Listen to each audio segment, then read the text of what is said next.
the damn thing stood up. And I don't mean like a bear. I mean like a big, tall man standing up. It then turned around and walked with a huge stride and basically took off into the woods. We stood there shocked. What the hell was that? And my uncle just says, "Oh, that's a Squatch. He's a celebrity around here." I don't know if he was just trying to make us feel better by diffusing the situation with a comedic remark, but after that I never went to those woods alone again. That's my encounter.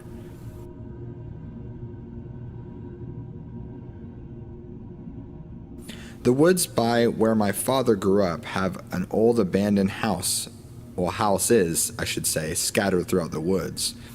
I'm from the Hudson Valley. Anyone from that area knows the woods there have old houses, or at least the foundations remaining. Anyway, when my father was younger, he and everyone else basically would climb up this mountain to an abandoned house. He said it had an old black and white nudes, but a lot of kids would go up to smoke and hang out, so a lot of the things were just smashed. Part of the trip up the mountain basically involved climbing up a cliff, blanking on proper term, just a flat rock surface that you had to scale. This was also his usual way down, so one night he went up alone and was working his way down. Night was settling in, and as he was lowering himself down, the drop-off he felt had an odd presence and glanced upwards towards where he was just standing. Basically, what he saw was a quick glance because whatever it was just made him climb down the mountain and run home.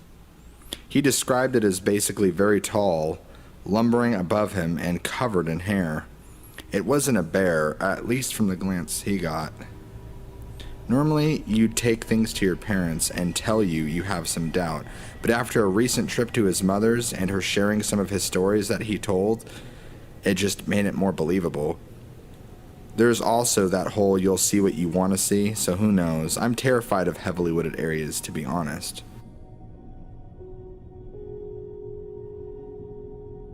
I was on a 4-day canoeing trip with friends in a remote part of the southeast United States back when I was a young teen. We were up late, built a bonfire, and goofed off as young boys do. I'm sure we were making a lot of noise. Eventually the fire died down to just coals, and we just sat around it talking when we heard a distant, high-pitched scream. It freaked us out for a little bit, but eventually we forgot about it and went back to talking. A while later, one of my friends pointed to the opposite bank of the river and says, "Guys, what is that?"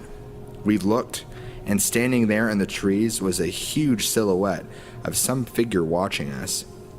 It was faint, but it was illuminated by the full moon, and it was huge. We just kind of stared at it in shock for a moment before backing away. We went to get our friend's dad and some flashlights. He was intent on showing us that nothing was there. We got back to the spot and it was still there, so we shined our flashlights on it, but it wasn't enough to get a better look. But the thing's eyes shone red with the reflection of our flashlights. We watched it watching us for a bit, and it walked up along an embankment, and then walked back and disappeared into the woods. That was more than a decade ago, and we rarely talk about it. We were all pretty freaked out. Finally, a chance for me to tell my story. About 10 years ago, my family and I were up in the White Mountains of Arizona to cut down our Christmas tree. My dad was driving our truck with my grandfather in the front seat, and my mom and sister in the back seat. I was in the bed of the truck, along with our family's German short-haired pointer. We were driving along a forest road, and all of a sudden, my dog starts barking and growling. So I looked to see what it is, thinking it is maybe a bear or mountain lion. What I saw was a tall, dark figure walking parallel to the road just about 60 to 70 yards away. I yelled at my dad to stop the truck. When I told him I think I see Bigfoot, he just laughed and continued to drive. When I looked back to get another look at it, the figure had changed directions and was walking away from the road. The last thing I saw was the thing's head disappearing down a hill. To this day, I still do not have an explanation for what I saw, and every time the situation comes up, my dad always makes me tell everyone my story just so he could laugh.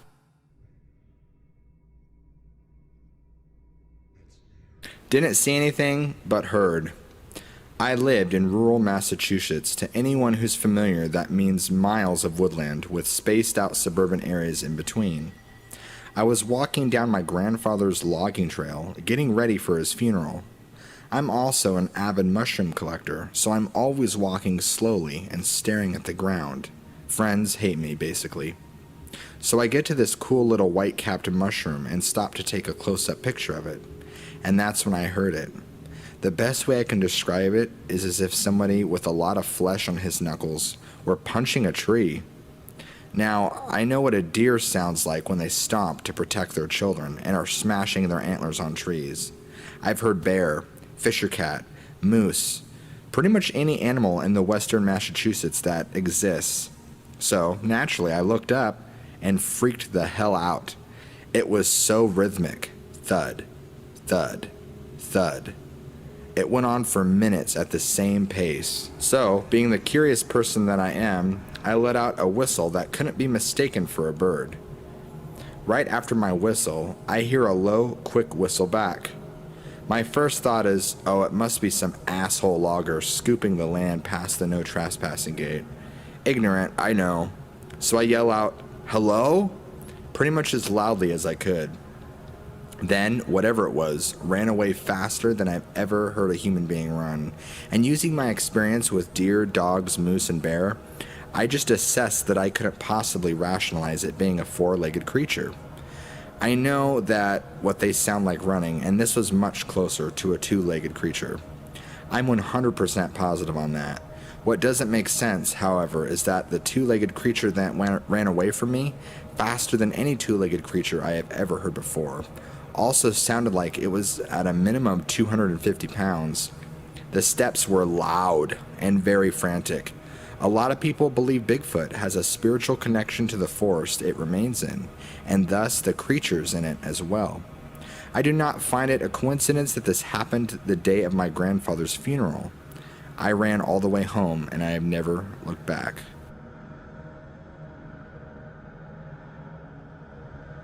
Okay, so I have a story that happened to me and my friends. To set the scene, we were on a Boy Scout camping shooting trip. There were 20 to 30 of us. We were in a little cabin thing with windows on the front and back, and a front and back door. There were wooden tables all around the area. The adult cabin was about an eighth of a mile down a gravel road in the dark. There was obviously a buddy system because it's Boy Scouts. So, it's around midnight and everyone had been telling scary stories, just like a normal camping trip. Well, I had to go to the bathroom and asked my friend to come along. He said sure, and he got our knives. We knew that there were bears in the woods and it made us feel safer. Well, we went to the bathroom and began our walk back. This is where it got scary. I felt an instinctual fear. I looked to my friend and he had the same look as me. We began to walk just a little bit faster and unfold our pocket knives. I then turned around and see it. It looked similar to a cat, but it was roughly 6 feet tall and was on its hind legs, kinda hunched over. I freaked the hell out and started running. My friend sees it too, and we sprint back to the cabin. It began making a moaning, howling noise and followed us very closely. We pound on the door, and the guys let us in. We tell them what we saw, and they actually believed us. So we lock the front door and look at the back door. It had no lock. We pushed a table up against it and had a kid there with his knife for safety. We draw the blinds on all the windows that had them. One of them didn't, and we sat there with all the lights on. Then we see the eyes outside of the windows without blinds. We are all shitting ourselves, and the thing slowly walked to the back door. We heard it bumping up against it, maybe trying to open it, we think.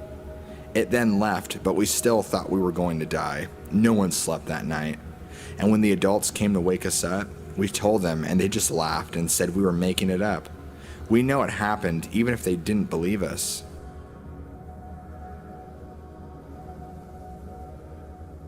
Not me, but my cousin. In the 80s, my cousin was on a camping trip with his wife.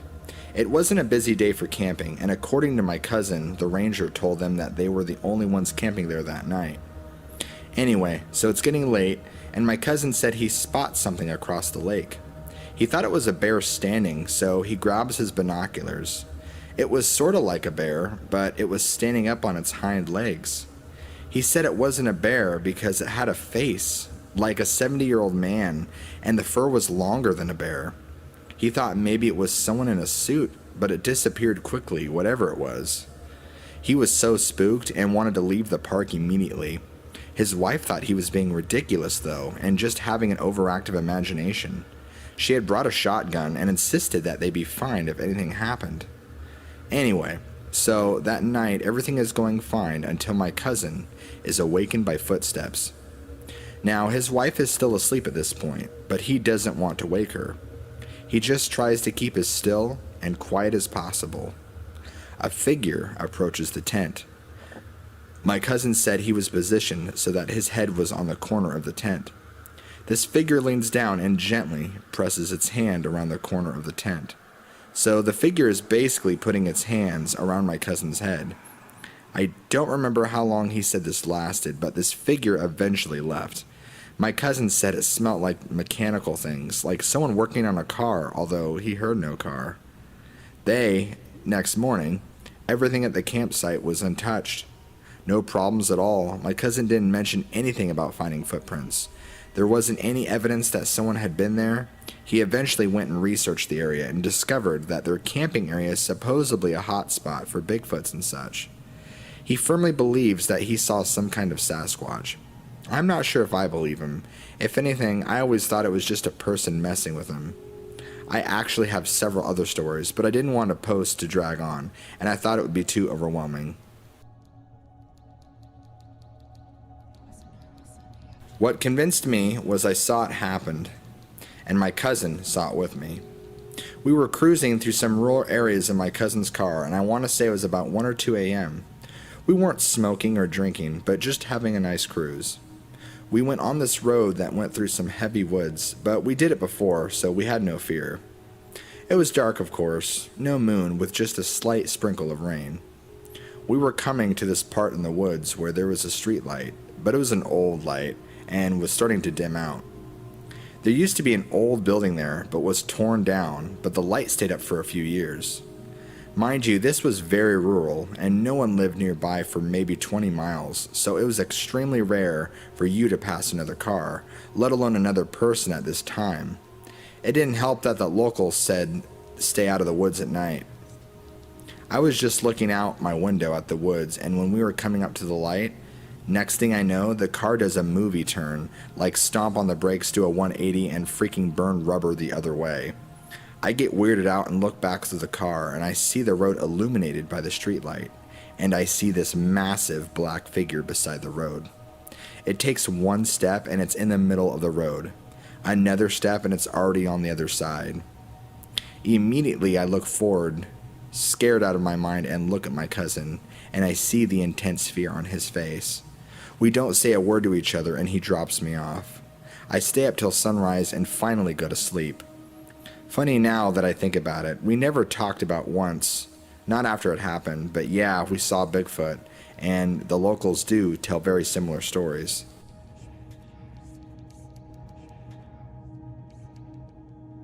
Last October, I was in California for roughly 11 days after my brother's wedding in San Diego. I just wanted to drive around the state and visit California places that had captured my imagination over the years, and I love driving almost as much as I love cars. I don't necessarily believe in Sasquatch, but I would never discount someone else's experience, especially if I wasn't there, so off I went. Clipper Mills is in the foothills of the Sierra Nevadas, about 70 miles northeast of Sacramento. Very near that dam was in the danger of failing last year. Pretty remote. So, after Bodega Bay, I head across the state for my destination, arriving near Sacramento in time for a late dinner. So it's after dark when I set out on the final leg. Very dark. It takes me a good while on all the twisty turning roads to find my way there. I wanted to get to the exact spot the person who posted the video parked that night. He wouldn't say in his video, so I poked around YouTube comment sections and related videos and found out more or less about the spot. Around 11 p.m., I pulled my rented Camry well off the dark 2-lane road to avoid any issues with the very sparse traffic. I saw no one whatsoever, so I sat in the darkened interior, listening, allowing my eyes to dark adapt for about 20 minutes. I heard nothing but assorted insects as I sat there, saw nothing move at all. Eventually, not wanting to activate the car's interior lighting, I crawled out of the driver's side window into the black night, armed with my cell, with no service, a handheld GPS to find my way back should I get lost in the dark, and a red flashlight I use with my telescope. I stand there right by that car window for a solid 2 minutes before I could screw up the courage to move away from my Camry. Eventually, I walk up the road, still not hearing anything but bugs. Suddenly, without conscious decision to do so, I veer right and head up into the woods. My feet are crunching pine needles now, and to my mind, I sound like Bigfoot stomping around myself. After what was about 20 minutes, I stopped to listen and added to the insects I hear this faint screeching sound far off in the blackness. And it doesn't sound insect-like at all. It has more consciousness to it. The now also thoroughly dark adapted mind is whispering that it sounds like a person in distress, or a large primate. I remain still. I hear something small scurrying around in the underbrush as well, followed a minute later by that same forlorn-sounding wail, but now closer. Time to return to the car. As I'm walking back to the car, I hear this spooky sound, every 20 to 30 seconds, and now it is coming from behind me and in front of me. Shit. It seems to have a vocabulary of some sort to me now. Different vocalizations, some guttural, some high-pitched, and everywhere in between. My mind is having fun, just messing with me now. I was never so happy to see a Camry in all my life. I started it up before my ass was in the seat, I think, and half expected to see scores of red eyeballs glowing at me in the headlights from the dark forest in front of me. Now spooked, and my mind telling me some homicidal axe-wielding lunatic was nipping at my heels. I went back the way I came at much quicker pace than I had arrived. Out of nowhere, right in front of me, this black lab runs out of the woods on one side of the road and into the woods on the other. I barely missed crushing him. That scared the shit out of me right there. I slowed down a bit, and the thought of nearly mowing down an innocent mutt overcoming my mind. Some hour down the road towards Sacramento is when I noticed I had cell service again. I opened my Expedia app and found a nearby hotel for the night. Once safely enclosed in said hotel room, I began scouring the internet on my iPad and came to the conclusion that what I heard was a barred owl or a western screech owl. Can never be 100% sure, I suppose. Very creepy though, and I'm done with wandering alone in the woods at night. I think.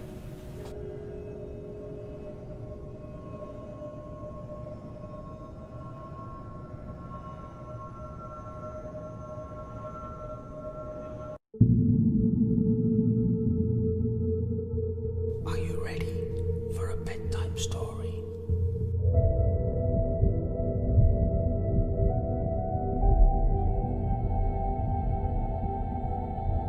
This story isn't mine, it's actually my dad's. Every other summer, him and a few of his friends go over to Maine and do some bass fishing. The encounter happened at around 2 to 3 in the morning. My dad got out of his tent because he had to take a piss. As he was draining himself, he heard a snap about 25 feet away. He looked up and saw nothing. To make sure it wasn't a predator, he shone his flashlight over in the general direction. The woods were really thick, so he really didn't see much at all, except for a pair of eyes. He really couldn't tell how high up off the ground they were, so, being the person he is, walked towards it, and as he did so, whatever the thing was ran away, and my dad got a better look at it. He says that it was around 8 feet and smelt pretty bad, like trash. He told his friends the next day, but they decided to stay the rest of the week due to the fact that my dad didn't feel that the Bigfoot wanted to hurt them, but was just more curious. He came home and told me, and now, a few years later, I'm telling you. I really hope that one day I could see what he saw so I can fully believe that this world is actually a strange one.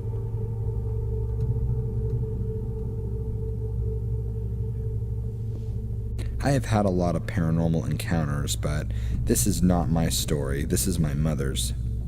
My mom and my uncle had to go pick up my grandmother. She worked in a small town called Red River, and the blizzard was so bad that my grandmother's car wasn't turning on.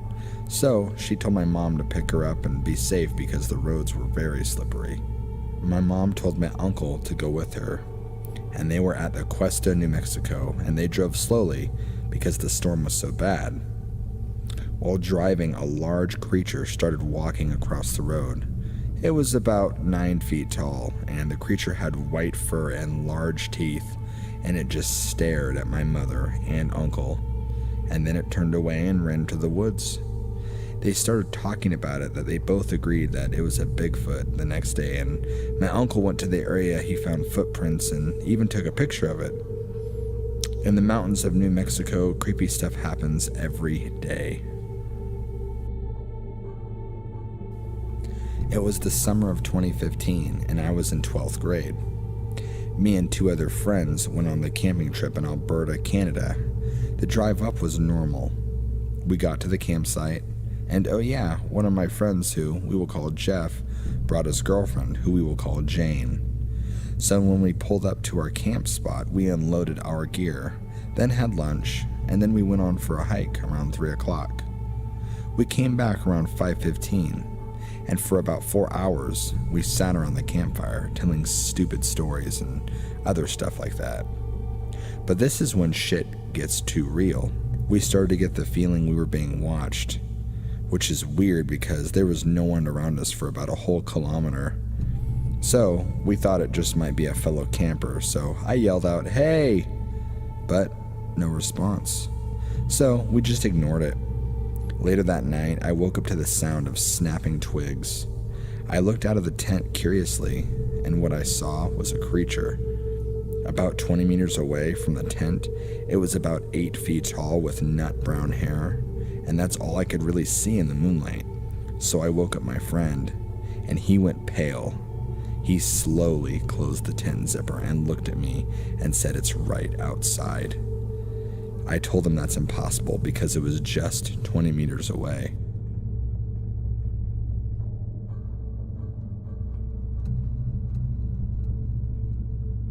To start out, my name is Doug, and my father and I are what you would call avid hunters, and we know what is in the woods where we hunt. Well, we took a trip to West Virginia to go black bear hunting. I was back at camp resting from an early morning bear hunt, and my father went out to go hunting for the afternoon, and I knew where he would be in case of emergence. Well, he gets to his spot and stays there till the sun sets, and then he starts to head back to the side-by-side he took out to get to his spot. On his way back, he heard footsteps, and remember, this is in the mountains where only hunters and rare locals know where they're at. The footsteps he heard were nothing human or bear, and he stopped for a second and kept walking, and then the most blood-curdling yet powerful yell came behind him, and he thought, "So this is how it ends. Well, it will be a hell of a race." If he gets to the side-by-side, and as soon as he got in, something came running up at him and threw a giant rock at him. My father came back to the camp where I was waiting for him, and that was the first time I ever saw my father scared. He didn't come out of the camper till it was time to leave, and we left with no further incident whenever we returned.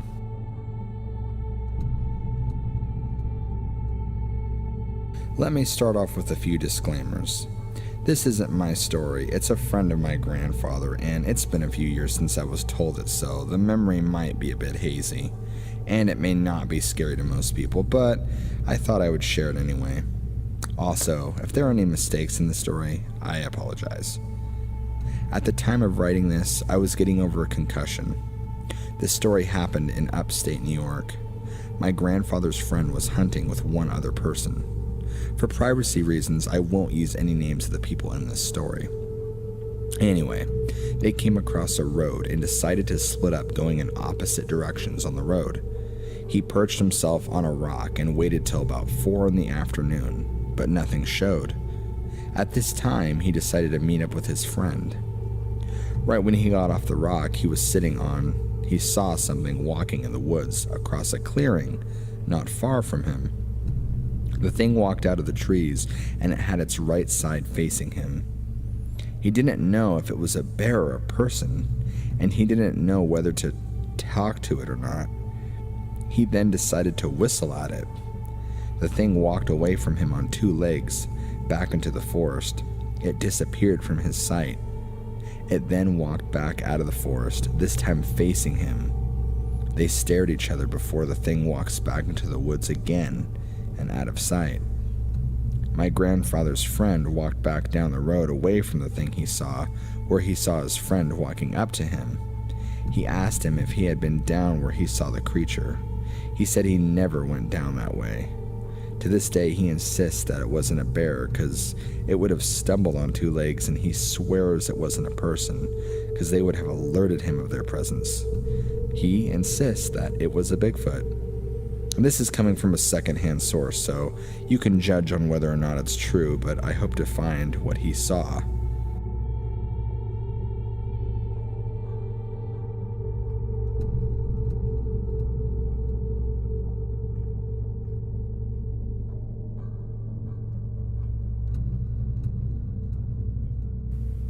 What I'm about to tell you is very true. I've never told anyone in my life till now. This happened to me back in 2003 at our family farm in Ohio.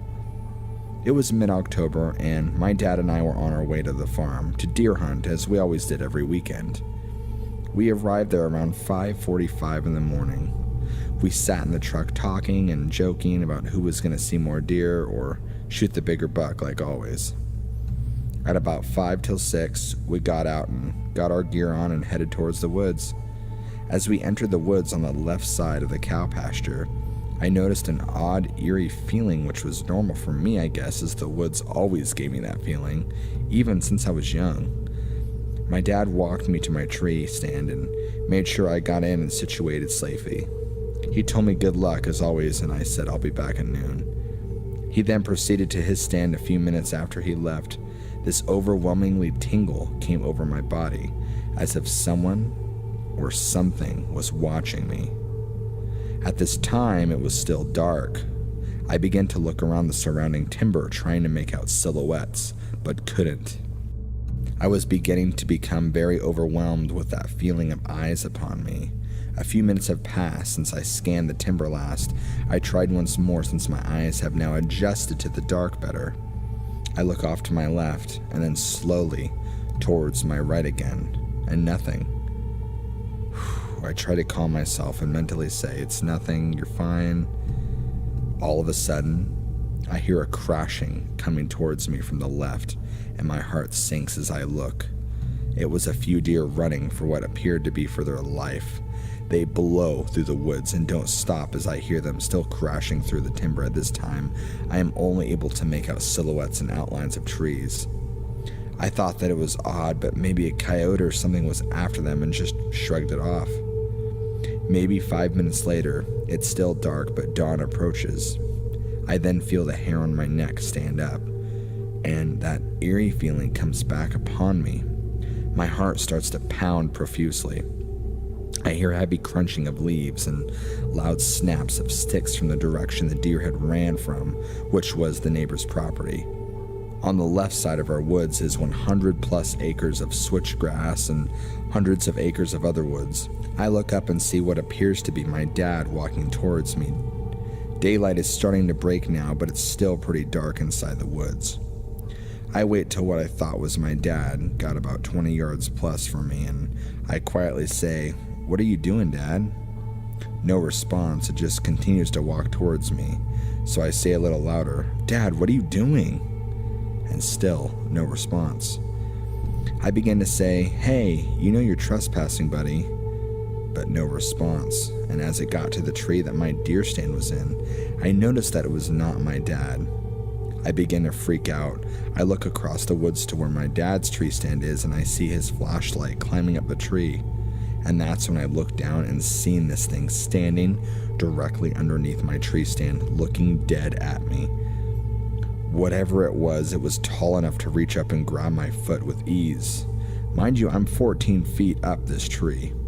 I began to start crying from fear, and my heart was beating so hard and fast I thought it was going to explode out of my chest. I let out a wimpy, muffled, yell. It just grumbled at me and walked off following the direction of the deer. I watched it disappear into the timber as the darkness was fading fast. Once it was gone, I was overwhelmed with this god-awful smell of body odor, mixed with the smell of death, old hound dog, and trash.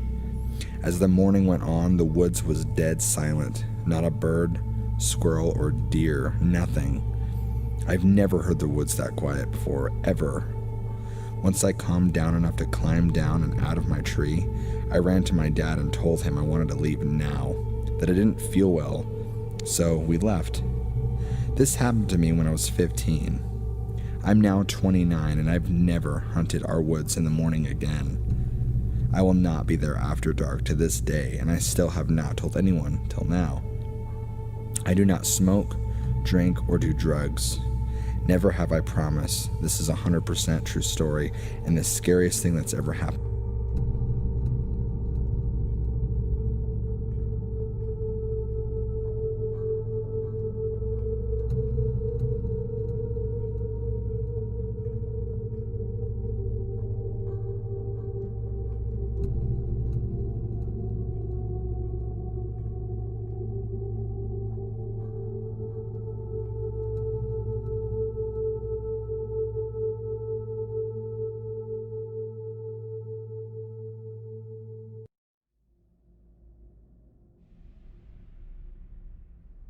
In tonight's episode, we cover 5 hair-raising encounters with Bigfoot, Sasquatch, and what others believe to be some wild beast in the wilderness.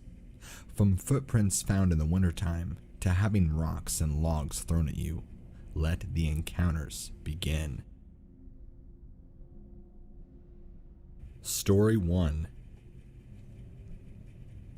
Born and raised in Oklahoma, and have been my whole life. I grew up fishing, tracking, everything you could possibly want to do in the outdoors. My entire family is that way, and I raise my boys the same way. However, I've never been one to believe in all of the silly fairy tales that people spew about Bigfoot and other silly animals that live in the woods and apparently exist. Until one day, me and my oldest son had a strange encounter when we went to go fishing at one of our local creeks we like to frequent. It was a beautiful sunny day in June of '99, and we thought we'd make a good day of it and go pack some food and have a good day fishing, just father and son. Well, we got everything loaded up and got the tackle box and our poles and headed out. The creek we were heading to is roughly about 20 minutes away from our house, since we kind of live a little bit out of town. When we got to the creek, all seemed well and lively. The water was rushing pretty quick. Even though it was June, the stream was still ice cold, which is always great to stick your feet into just after getting there and you've been walking around and it's very hot. This particular spot, it's a pretty typical creek bed, but there is a lot of bushes and brush scattered throughout the area, and I'm talking tall bushes that are like 6 to 7 feet tall. It's definitely not clear and open, so you have to kind of find a nice spot along the riverbank to fish. We found a nice spot to sit down, and we began to unpack our food and get our tackle box and poles all set up. As I'm sitting there helping my son, I noticed my son's attention is not on what we're doing. Instead, he's looking over my shoulder with the most confused look on his face, seeming quite distracted. I thought that was pretty odd since my son's favorite pastime is fishing, and I never lose his attention to anything other than fishing. So I turned my head to see what he's looking at, and I think maybe it's a bear or something, but I was wrong. About 30 feet away, behind a 5-foot bush, was this face peeking out, staring at both of us. It looked humanoid, but also had a very Neanderthal-like quality to it, with hair all around it and more of a cone-shaped kind of head. The cheeks were bare and the skin looked very leathery, but there was hair all over the face. The eyes were dark and I couldn't really make out any pupils. Its nose was like ours, not like a gorilla's. I wasn't really sure what it was at first. Once it realized both of us were staring at it, it immediately popped its head back down. My son starts freaking out, wondering what on earth it was looking at us. I was starting to freak out a little bit too, but I just wanted to chalk it up to somebody playing a cheap trick on us with some sort of stupid Hollywood mask. So I yelled out, "Whoever you are, leave now. I have a gun on me." And this thing, faster than I could have ever imagined, bolted out from behind this bush into the woodline about another 70 to 80 feet. Now, I want to remind you that this is total daylight, so we're able to see everything pretty clearly. This thing was about 5 to 6 feet tall and pretty hairy. I mean, I'm talking full black hair. If a black bear could be walking on two legs and running like a human could, you would pretty much be nailing it except for the cone-shaped head and no neck. It didn't really look like it had much of a neck, and its arms swayed back and forth. It was also very barrel body shaped and built like a tank. It never looked back as it ran, and I've never seen anyone or anything run so fast. As soon as it hit the woodline, it disappeared. My son, for the rest of the day, kept wondering what on earth it was that we saw. I told him that we would talk about it later, and to try and just enjoy our fishing trip. Well, we didn't really fish there for long before he was just too uncomfortable, and so we left to go back home. On the drive home, my son is in a stupor and he asks me, "Did we see a Bigfoot?" I told him that Bigfoot isn't real and it must have just been somebody trying to pull a prank on us. Looking back, I was really naive to think that. I've told this encounter to a couple of friends of mine who are Bigfoot enthusiasts, and they informed me that what I probably experienced was a juvenile Bigfoot, since it appeared a lot more curious and playful than it ever did territorial or aggressive in any way. I'm not really freaked out now, but whatever it was very strange. I felt weird for me and my son seeing what it was. Now that my son is all grown up, he still goes fishing in that exact same spot, but we've never really talked about the experience since, and I've never brought it back up. Story 2. This is a story that my grandfather had told me back from when he was younger. He's had property in his generation for a long time, and him and his father used to hunt on their property out in Texas. As of currently, our family had moved to Minnesota, and that is where we've been currently residing for a long time. We actually don't even visit the old property anymore, and haven't in ages. My grandfather has been hunting since he was just a boy, and so he's a fairly experienced woodsman who doesn't really ever fear much. It still gives me chills to this day to hear this encounter, because my grandfather still gets shaken up every time he recounts it. My grandfather hunted all sorts of game, deer, coyotes, squirrels, you name it. They had a lot of property to work with, so he had a lot of time on his hands to really learn the woods around him and get a good feel for the game in the area. There's even wild turkey that would run around there from time to time, so there was plenty to hunt all season long. This particular day ended with him taking a route that he didn't normally take to venture out to a different part of the property that he wasn't used to. Him and his father had several different routes they would take on their property to go venture off and different spots to go hunt. After making it maybe a mile is when he started to hear strange vocalizations and other bizarre noises in the woods around him. At first, he told me he thought it was a bird, but he said there's no birds in the woods that sound like these noises did. They would come and go, so he kinda wrote them off at first, but they started getting louder and more frequent. But he kept venturing further because my grandfather isn't afraid of anything. After venturing maybe another mile is when he started to get hit with a very strong skunk musk odor that was said to smell like rotting meat and skunk. My grandfather described it like coming upon a pile of 100 dead rotting skunks just sitting in the sun and baking. He said it was so strong there'd be times it was hard not to want to gag and vomit. He said he kept looking around but didn't see anything, but started to get the overwhelming feeling that he was being watched. At this point, he knew something was up. He couldn't find the trace of the smell, and things were getting more eerie as time went on. He also told me that as he ventured around the area, there were times where he would run into stuff that didn't quite look right, like markers that weren't quite man-made, is what he said, like they might have been markings from animals or something. He told me about how he found smaller trees that were ripped up out of the ground and turned upside down and pulled back into the ground. What's scary is this is back in the 1940s, and their property was pretty large, as well as being private, so nobody was going to be hanging out on their property doing anything like this. And if so, who's going to rip up all these small trees out of the ground? And who's going to have enough strength to drive them back into the ground? This was really unsettling. My grandfather also believes he stumbled upon a small den of whatever it was he was smelling. He said he also found a small cave opening that opened up into a cave that he estimated to be roughly 30 square feet. But the stench of the dead skunk smell was where it was coming from. He also said he could see bones just from the cave entrance alone, and decided it was probably a good idea to head back home. Although they were the bones of deer from what he gathered, he didn't want to take any chances.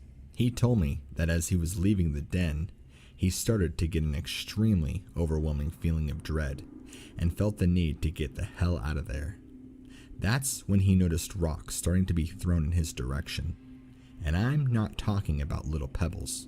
I'm talking rocks the size of a tire literally being thrown through the woods about 10 to 20 feet near him. This was obviously enough, so he was so scared he booked it out of there and got back home as fast as he could. He said whatever was throwing those rocks at him had to be incredibly strong and obviously not a human. He said there was some sort of stomping and screaming noises that were going on as soon as he was leaving the den. Something was trying to drive him out of the area, and whatever it was close by. He tells me there were multiple of these things, not even 50 feet away, but he couldn't see them.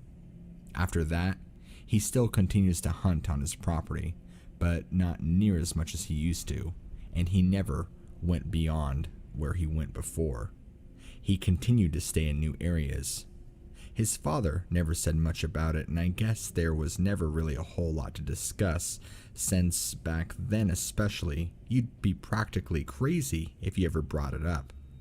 The property ended up getting passed down to him once his father died, and not long after that, he moved to Minnesota due to his career. Story 3. My fiance and I love camping and always do stuff in the outdoors. We're usually pretty avid hikers and explorers. We've gone through many different trails, hikes, and many adventures out in the woods. I've never noticed anything out of the ordinary or even out of place, although I am a firm believer in the paranormal and Bigfoot and other weird occurrences that do happen, although I've never really experienced them until this particular event that I'm about to talk to you about. Me and my fiance decided to camp at one of our favorite lakes, Lake Dewey in Michigan. We've camped here several times before and have always had a great experience, so this time would be no different, or so we thought. It was later September, and I remember because it was still pretty warm, but the cold crisp in the air of fall had not yet set in. We had a pretty typical fun day on the lake. We hung out, we hiked, We hung out in our tent before going back out and hiking again, and then coming back for dinner to relax for the evening. But by the end of the first night, my boyfriend was acting strange. He was getting really quiet and not talking as much as he normally does, which I just chalked it up to him being exhausted, since we did had a long day. We ended up putting out the fire and turning in for the night. I noticed he seemed on edge and had a rough time falling asleep, but he didn't mention anything, even when I asked him if he was okay. I sacked right out and woke up the next morning no problems, feeling well rested and ready to take on the next day. Him, not so much. He didn't look so good and seemed like he was still on edge from yesterday. After getting up and eating breakfast and going on the next hike, the day seemed pretty normal, and we decided to get ready to go back to camp as it was starting to become later in the afternoon. That's when he set me down and told me that he had been feeling uncomfortable since yesterday. When I asked him what was wrong, he just said he didn't feel right about where we were, and that he felt like we were being looked at and watched very closely. I assured him that he was just paranoid, and it was silly to think like that. Nothing was out here. Nothing was going to get us. I convinced him to stay with me another night, but he seemed so apprehensive about it. Now, it was bothering me how weird he was acting, because it's not like him. Usually, he's one of those guys that is the first to come up with crazy hiking trails and spots for us to check out. He was always the first one of us to want to explore dangerous territory and stuff that were never meant to be explored. This night was a little calmer, and I feel like we both checked in a little earlier than normal. I ended up staying up and dinking around on my cell phone while my boyfriend just lay there trying to fall asleep. The evening had been pretty dead. We hadn't really talked a whole lot after heading back to camp. It was just kind of blah. After he sat me down and told me what he did earlier, I had been kind of on edge, but just tried to play it off. It was pretty late at night if I remember right. I want to say my phone said something like 11:32, and this is where we started to hear footsteps go through our campsite. And I mean heavy footsteps. And then the breathing started. I started to feel really uneasy, and I just kept hearing a thud for every step that was taken. I started to panic because I wasn't sure if this was a bear we were dealing with or someone who was trying to hurt us. I looked over to my boyfriend and asked him if he heard what I was hearing, and he was already as white as a ghost and nodded right at me. I sat there scared, looking at the door of my tent, trying to listen for any sound I could. The sound had ceased for a while, and all I heard was the night air. The stomping would stop for a couple of moments, and then it would resume. Whatever it was stomping around in circles around our tent, but it wasn't really getting into any of our stuff like a bear would. It's like it was casing our tent or something. It made me feel so nervous. Whatever it was kept getting really close to the tent, and we could hear it breathing heavily. It must have been huge because it sounded like it was a 10-foot tall man. Either that, or it was a bison on 2 legs walking around our campsite. For the next few hours, this would go on and off until roughly 3 or 4 in the morning, and we could finally fall asleep. We didn't even notice the noises stopping, and the feeling of dread went away. I think my boyfriend and I fell asleep from just sheer exhaustion and panic. We still do not talk about it to this day, and when we got up the next morning, we didn't even speak. We just booked it out of there and packed up as quickly as we could. Could it have been a Bigfoot from what we saw or heard? Probably. Could it have been someone rummaging through our camp? I don't know. Whatever it was, I don't think I'll ever go back to that lake. Story 4. Me and my brother Travis have been going out hunting together for as long as I can remember. Back when my pa, God rest his soul, used to take us when we were little, he always told us how impressed he was because of how quickly we were able to catch on and learn about the area around us and things we would notice like tracks, markings, sounds. It was great. We didn't actually start going hunting though with him until we were a little older, around 9 or 10, and we instantly fell in love with it.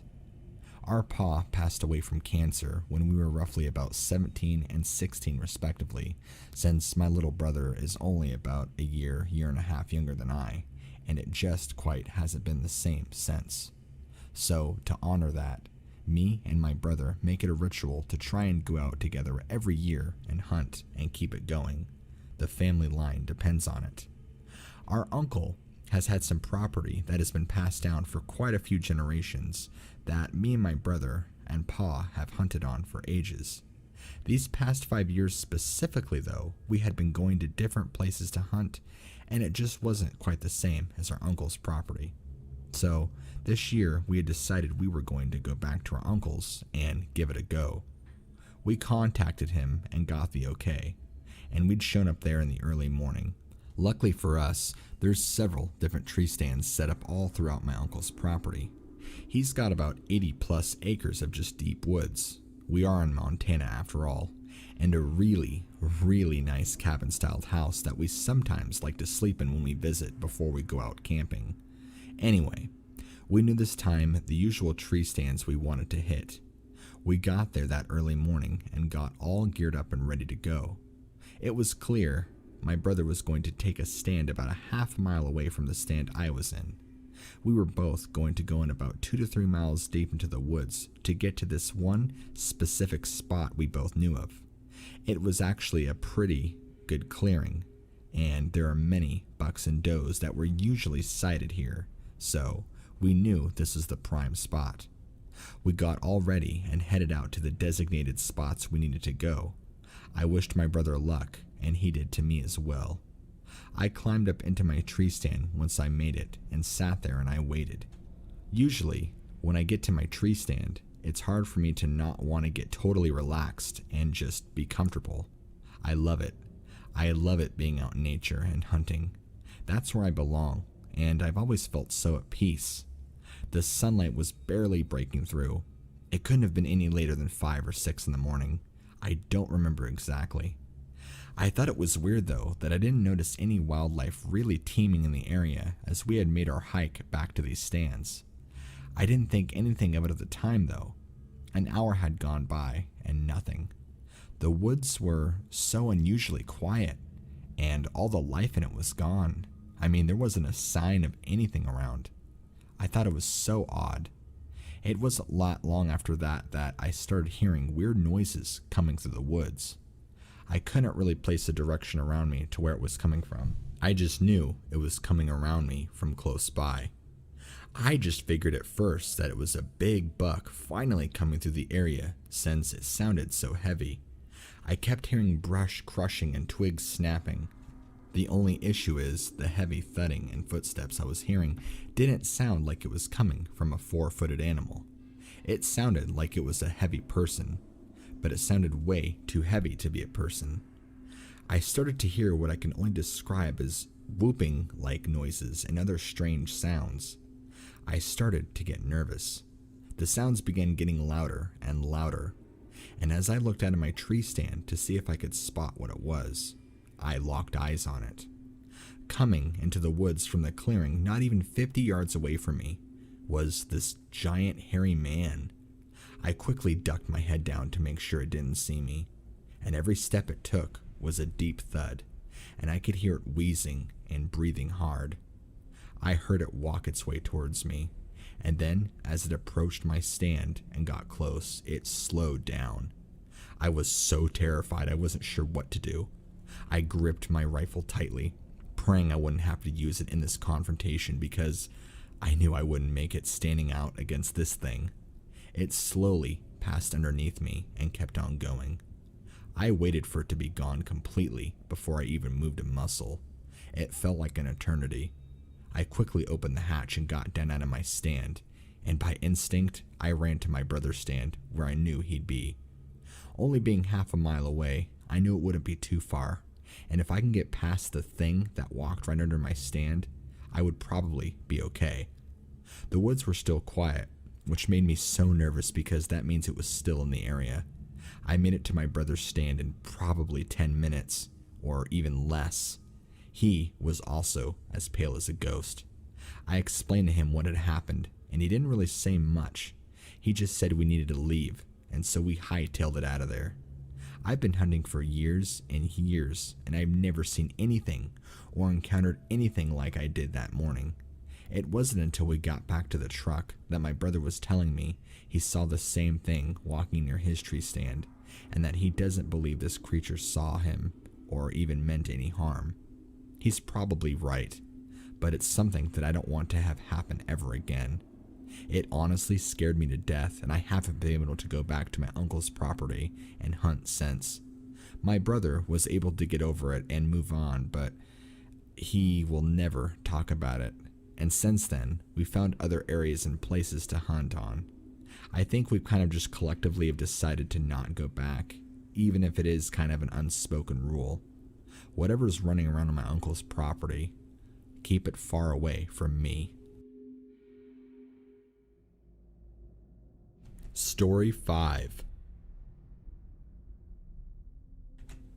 When I was in my early 20s, I loved going out in the wintertime and exploring as much as I could. It was my favorite season to go out and hike in. Everything was so magical, and even though it was cold, the temperature and climates never pushed me away. Even though most people never went outdoors in that time, I always dressed accordingly. My favorite thing would be to go down old abandoned logging roads and just pull off and start exploring. Usually, those are the best parts because so much of those woods around there are untouched. Of course, I like to really go and explore just about every season there is, but winter is just so unique. I'm not really a hunter by trade or a woodsman. I just like to hike and explore. But I do have many good friends that are avid outdoorsmen and hunters. Now, there's always something to see and explore, no matter really what season you're in.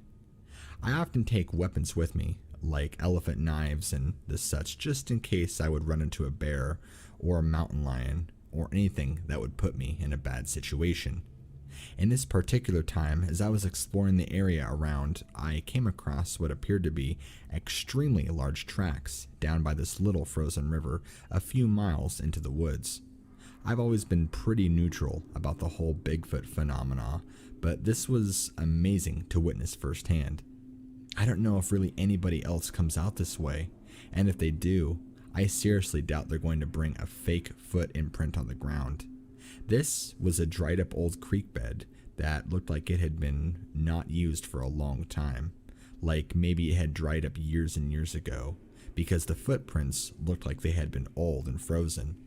I think what really got me was the overall impression of the footprint. You could tell it was set pretty deep into the frozen ground.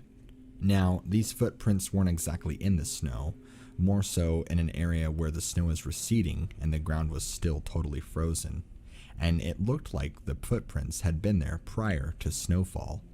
You can tell that whatever made this footprint, or these footprints, must have been extremely heavy.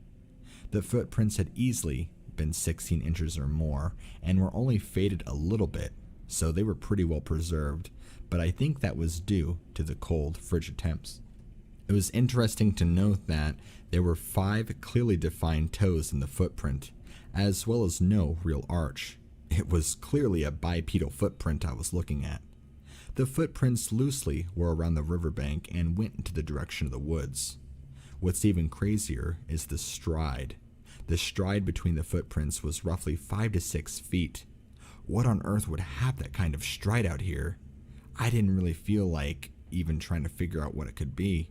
I thought about following the footprints, but I immediately considered that being a bad idea, just because 1, I don't know what animal made them, and 2, it was in a totally different direction than the way I wanted to go. I'm an explorer, but I'm not stupid enough to potentially put myself in a dangerous situation, especially when I am not familiar with what I'm dealing with. I don't have any casting material or any of that stuff with me, nor do I ever carry it because I don't make molds of tracks. This just happened to be tracks that I happened to run into.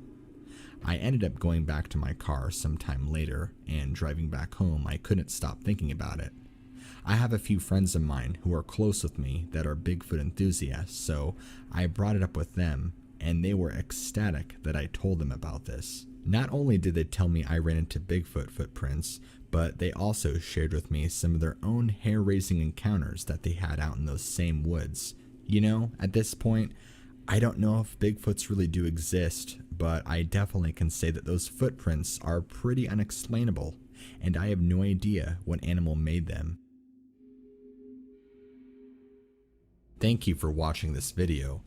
If you enjoyed it, be sure to subscribe to What Lurks Beneath and leave a comment and a like. All of it helps my channel grow. Keep your eyes peeled for whatlurksbeneath.com coming soon, where you can submit your very own scary story directly to me and have it read on this channel and heard by thousands. We'll be having new merchandise coming soon down the line, as well as a weekly podcast series coming out. Many great things are on the horizon. Stay tuned, fans.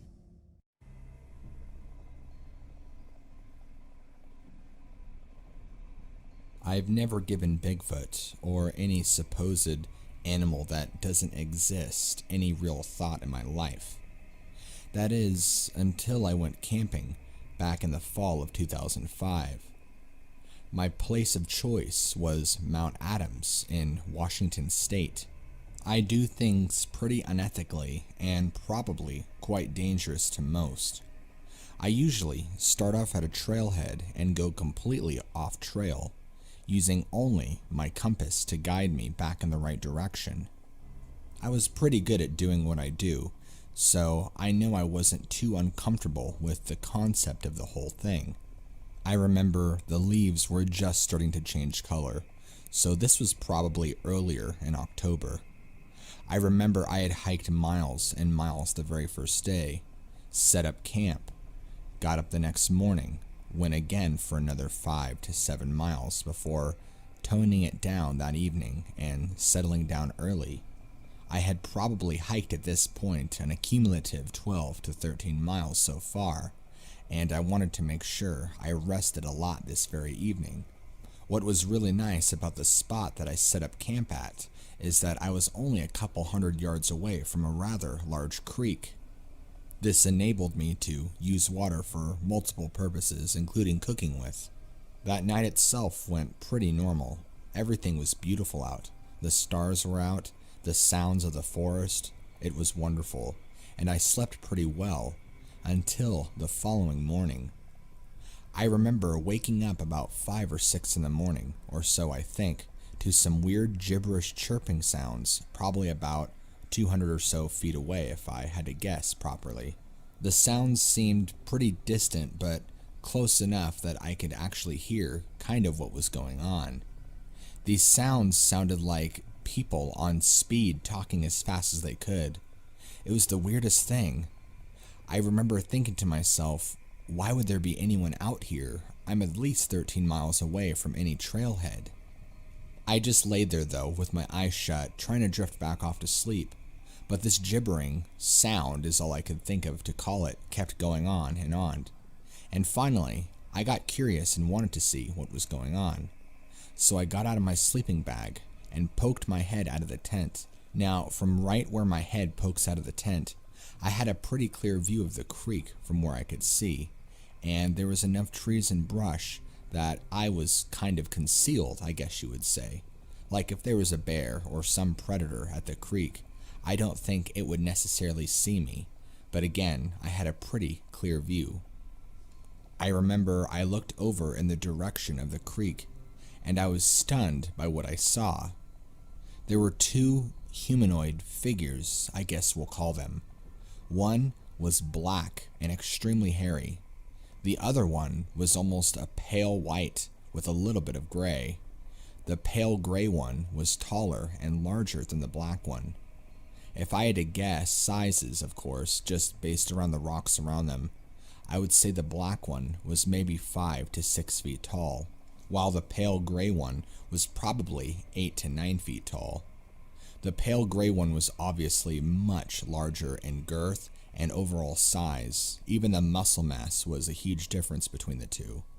I couldn't really make out any faces or anything other than just seeing these large shapes, but I remember hearing the gibbering noises go on, and it sounded like it was coming from them.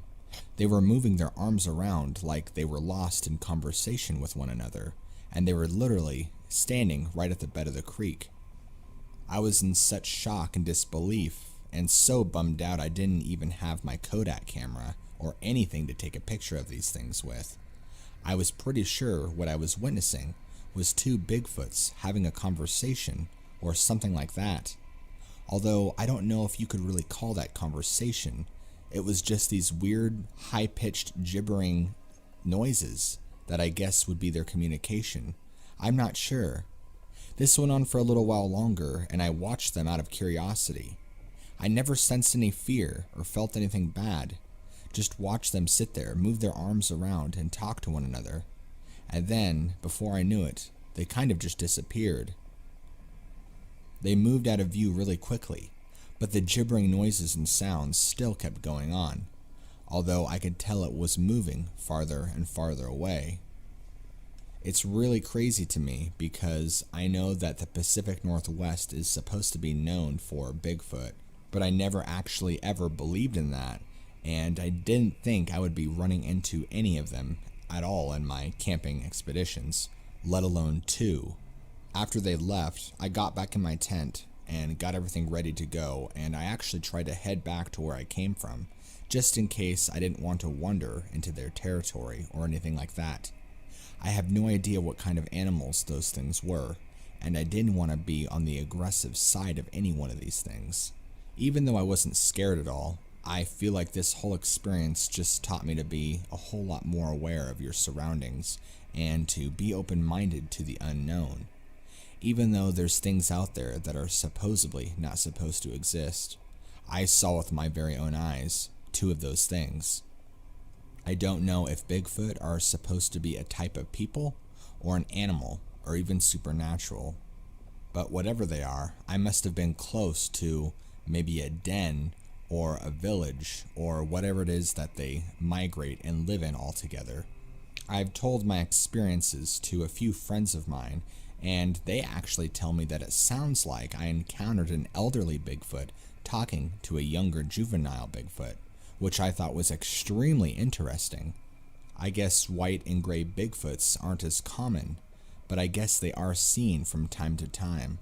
And I don't know if it's because of their age or what it is that causes them to be that color.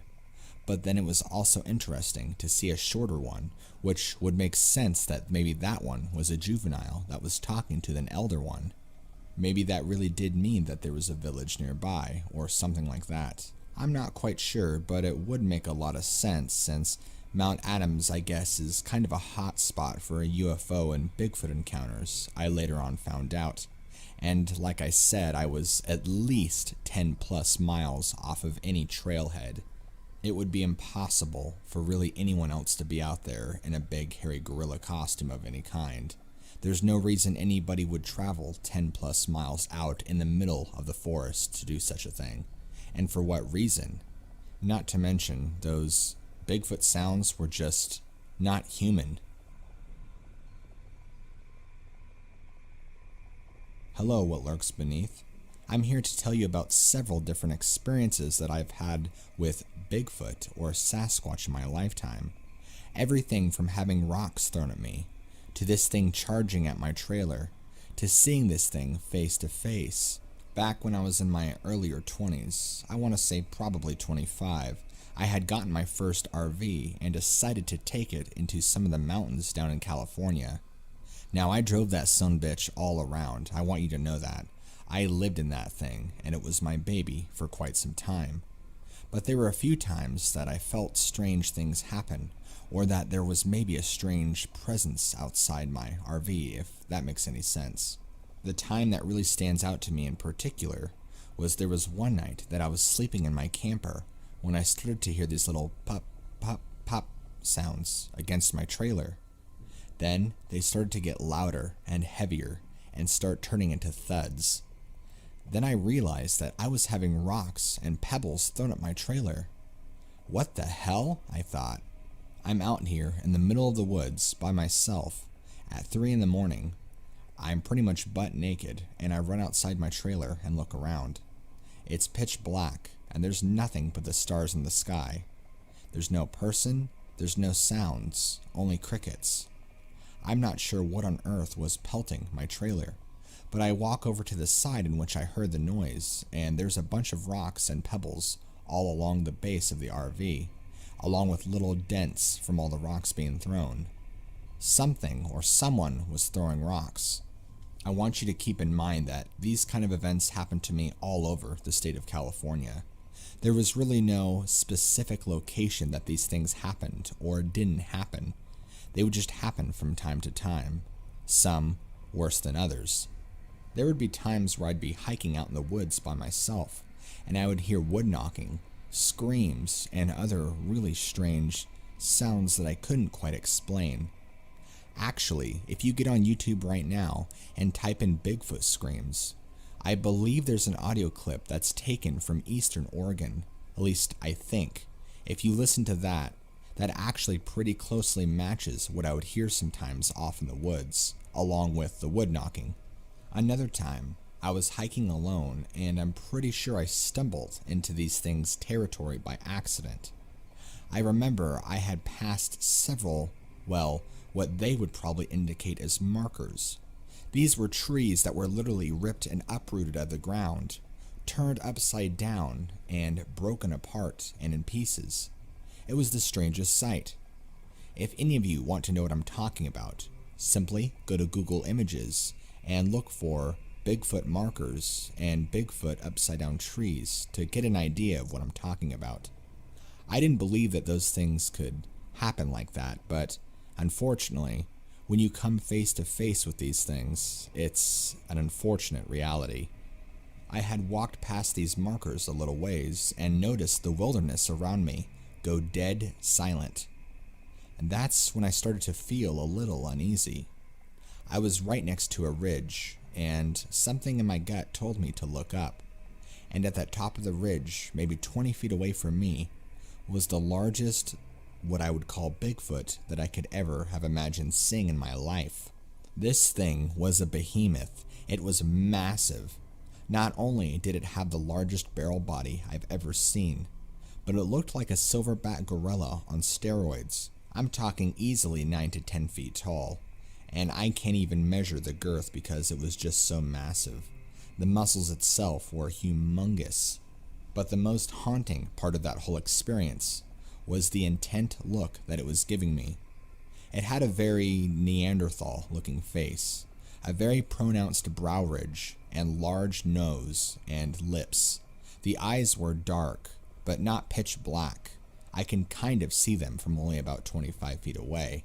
This thing just glared at me menacingly. Its body language and entire demeanor was basically holding its ground and defending its territory.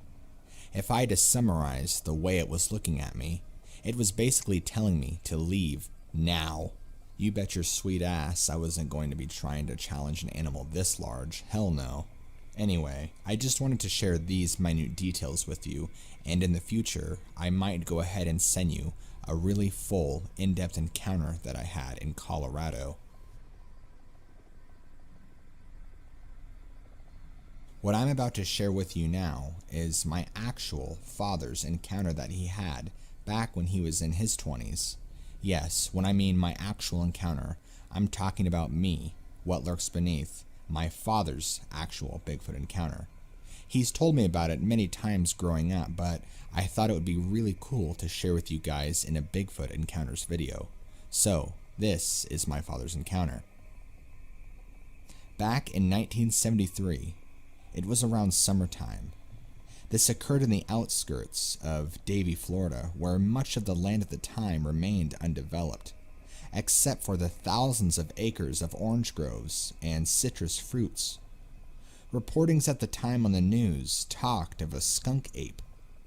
Those of you who are more familiar with Bigfoot and Sasquatch will know that the skunk ape is the same creature that's commonly seen in the Florida Everglades. There are still many sightings to this day.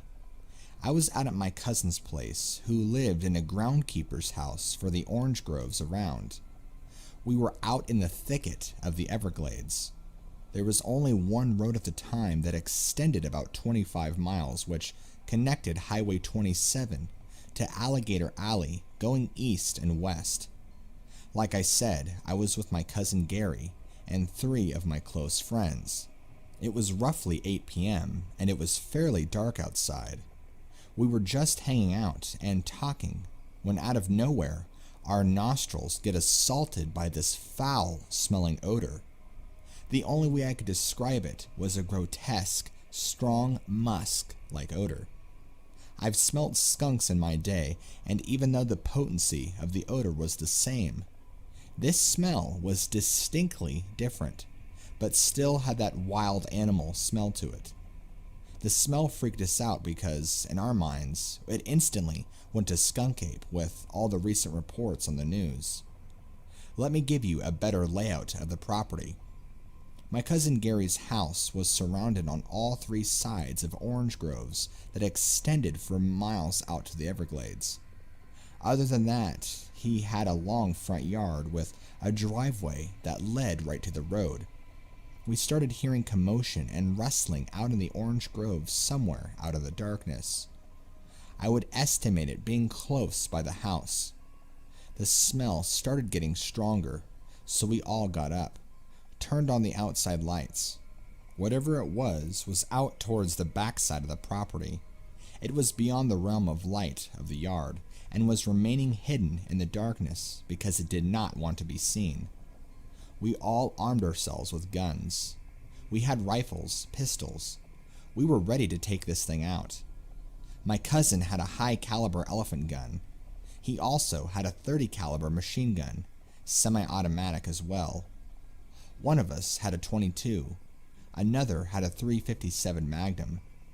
We ran outside to the backyard to see if we could spot anything. We couldn't see anything with the darkness being as thick as it was. We were yelling at it, taunting it to show itself, but things remained quiet. And then after a few moments, we heard a huge branch breaking. I would say it was within 10 feet of where the lights stopped. This thing was close by. I don't know what it was, but it was intelligent enough to remain hidden. We were loaded up and were going to kill whatever it was had it shown itself. Things got silent after that, and the smell eventually dissipated. We remained outside for a few more moments, laughed it off, and went back inside to resume the night. We spent the night, and the next morning, we wanted to go out and investigate the tracks to look for any evidence or anything like that. What we found the next morning was a 10-inch diameter branch ripped straight from the tree, exactly where we had heard the branch rip last night. Something was strong enough to rip this right off the tree. Things get a little more interesting though. Shortly after, my brother Dominic went into the Everglades to see if he could search and find anything. He was probably searching a few miles away when he stumbled across a cave that he believed the den of a large animal. This den was huge and said it was roughly 10 feet across. He said he found bones of miscellaneous animals and a terrible odor. Whatever he found spooked him enough that he got the hell out of there. We don't have bears down there, and there's no predators in the Everglades that would have a den like this. He said this was a well-constructed den, enough that it scared him shitless, and he was very familiar with mountain lions and other predators that are in America, and that are even natural to Florida. There were also reports during this time that a horse had been found nearby with its head torn off its body completely. We all knew of this report, and my brother put 2 and 2 together, and put this as him finding the den to whatever the hell ripped the horse's head right off. Now you tell me, what the hell could possibly be strong enough to rip the head off a horse's body? Do you have any idea the sheer amount of force and strength that would take? I haven't had any experiences like what I've described to you since. Florida has since become much more developed since the early 70s, and it's possible much of the area we had our original encounter in is no longer there. It just makes you wonder what's truly out there waiting for you.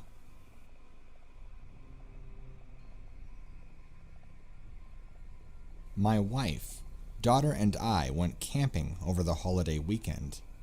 We both took off work Friday and headed off to meet up with a group of friends who were camping with their kids and dogs for the holiday weekend. They were already out there and had found a nice campsite that was big enough for our entire group. Just a spot off of a service road with primitive fire pits and not an official campground. In total, there were 10 of us, 7 adults and 3 tweens. We were camping out in an area south of Mount Rainier in Washington State, just outside of the park boundary, off of a road that would lead you to a locked gate that enters the park. We knew at the end of the road was a locked gate because all the cars that went that way only to flip back around because it was only accessible to National Park staff.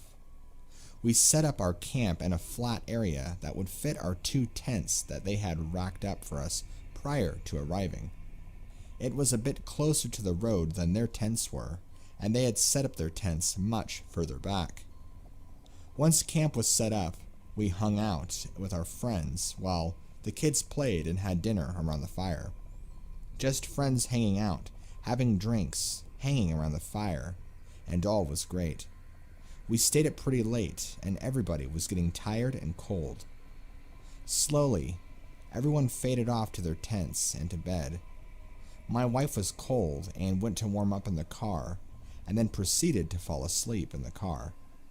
Now my daughter and I are the last 2 awake out by the fire, and she decides that she wanted to sleep in the car too, where it was warm with my wife. I agreed that that was okay, after I attempted to wake my wife up and get her to come to the tent to go to sleep, and she was out cold. So I watched her go to the tent and grab her blanket and her sleeping bag for my wife as it went cold, and I had turned off the car by now. She grabbed the stuff and zipped up the tent, and off to the car she went. I myself stayed up just a little bit longer by the fire, and must have dozed off momentarily, because when I woke back up, I was sitting in a camping chair by only glowing embers, and it was pitch black. Only the coals of the fire were glowing red, and glowing in the now dead fire. I got up and found my way to the tent in the pitch blackness of the night, and climbed in and went to sleep.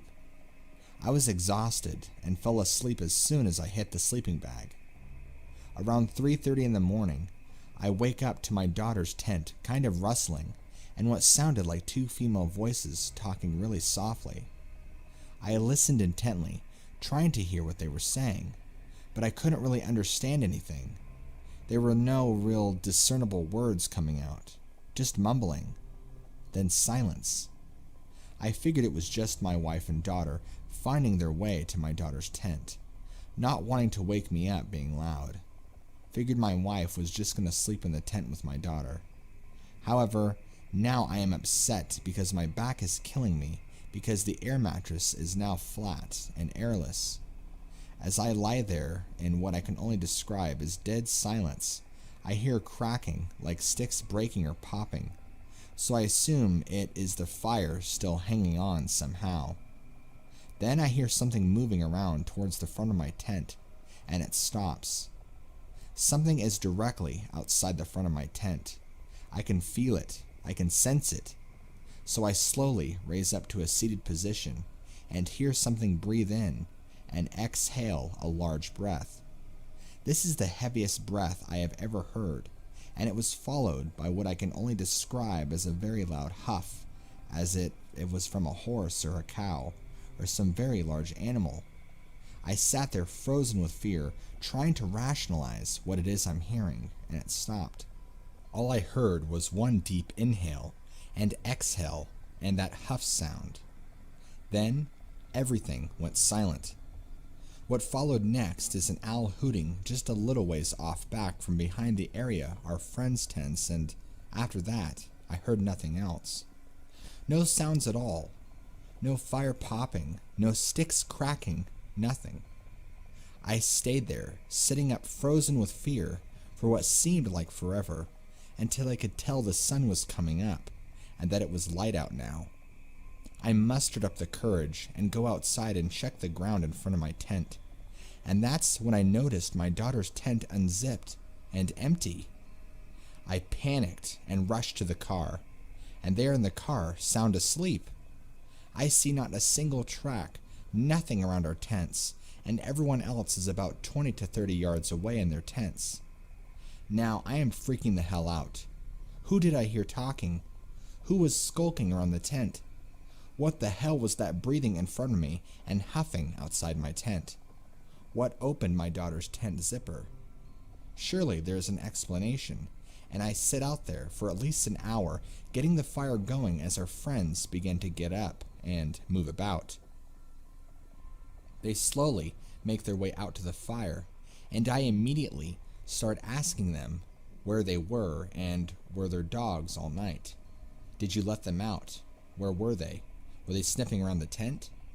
Did any of you wake up and were talking or moving around? And did you hear the owl? Nope, no, no, and no, they all replied. I have no idea what that talking softly was, and what was breathing and huffing right in front of me. What the hell opened my daughter's tent in the middle of the night? I watched her zip it shut and go to the car. That breath and huff was so scary that it left me frozen with fear. I didn't move at all after hearing it, and sat there as silent as possible, not even wanting to breathe. One of the scariest moments of my life, something large and unknown in the darkness directly in front of me, and the only thing separating us is a thin tent wall. This all happened Friday into Saturday morning, and we still have another night here. I decided that I am not sleeping in the tents, and neither are my wife and daughter tonight or ever again. The rest of the day goes great. Hanging out, having breakfast. Went into town, Ashford, and went for a hike down the road to Lake Cora. Basically, just camping and hanging out. It's getting later now, and although the sun is out and blue skies, the canopy in our camping area is thick, and even at the brightest point in the day, was still pretty dark compared to the road area. As we're hanging out, we hear whoops way off in the distance, and we're thinking, what was that? More time passes, and by now a few of the people that were there when we arrived at the camp have now left. Just 7 of us left, and 2 of the 7 were pretty much always in their tent, so that left 5 of us out hanging out by the fire.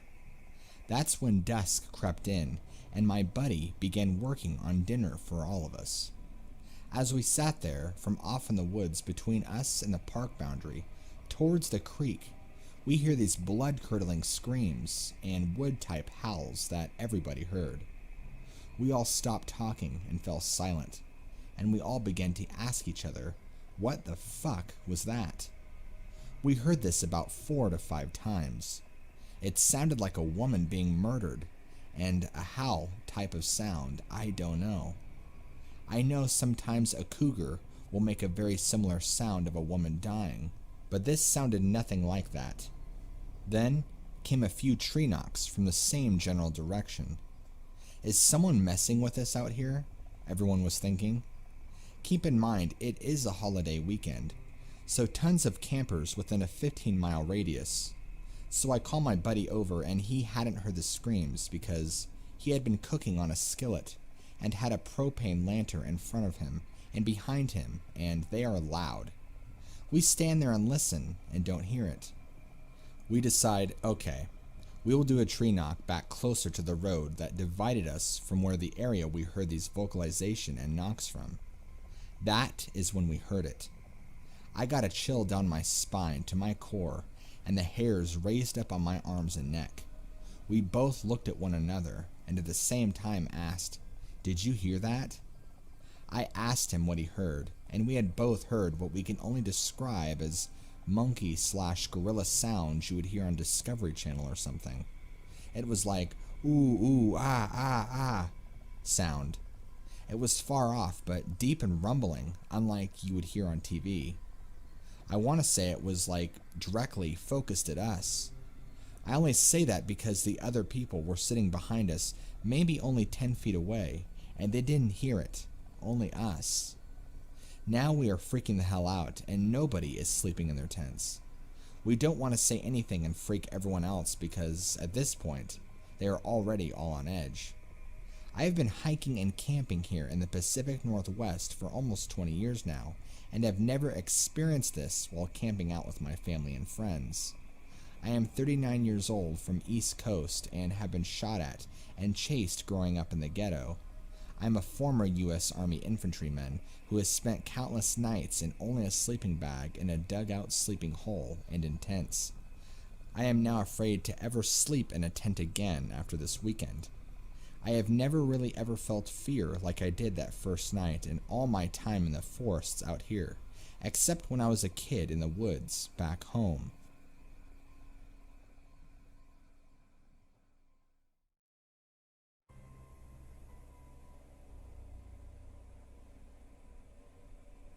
My name is Brandon, and I live in Alabama.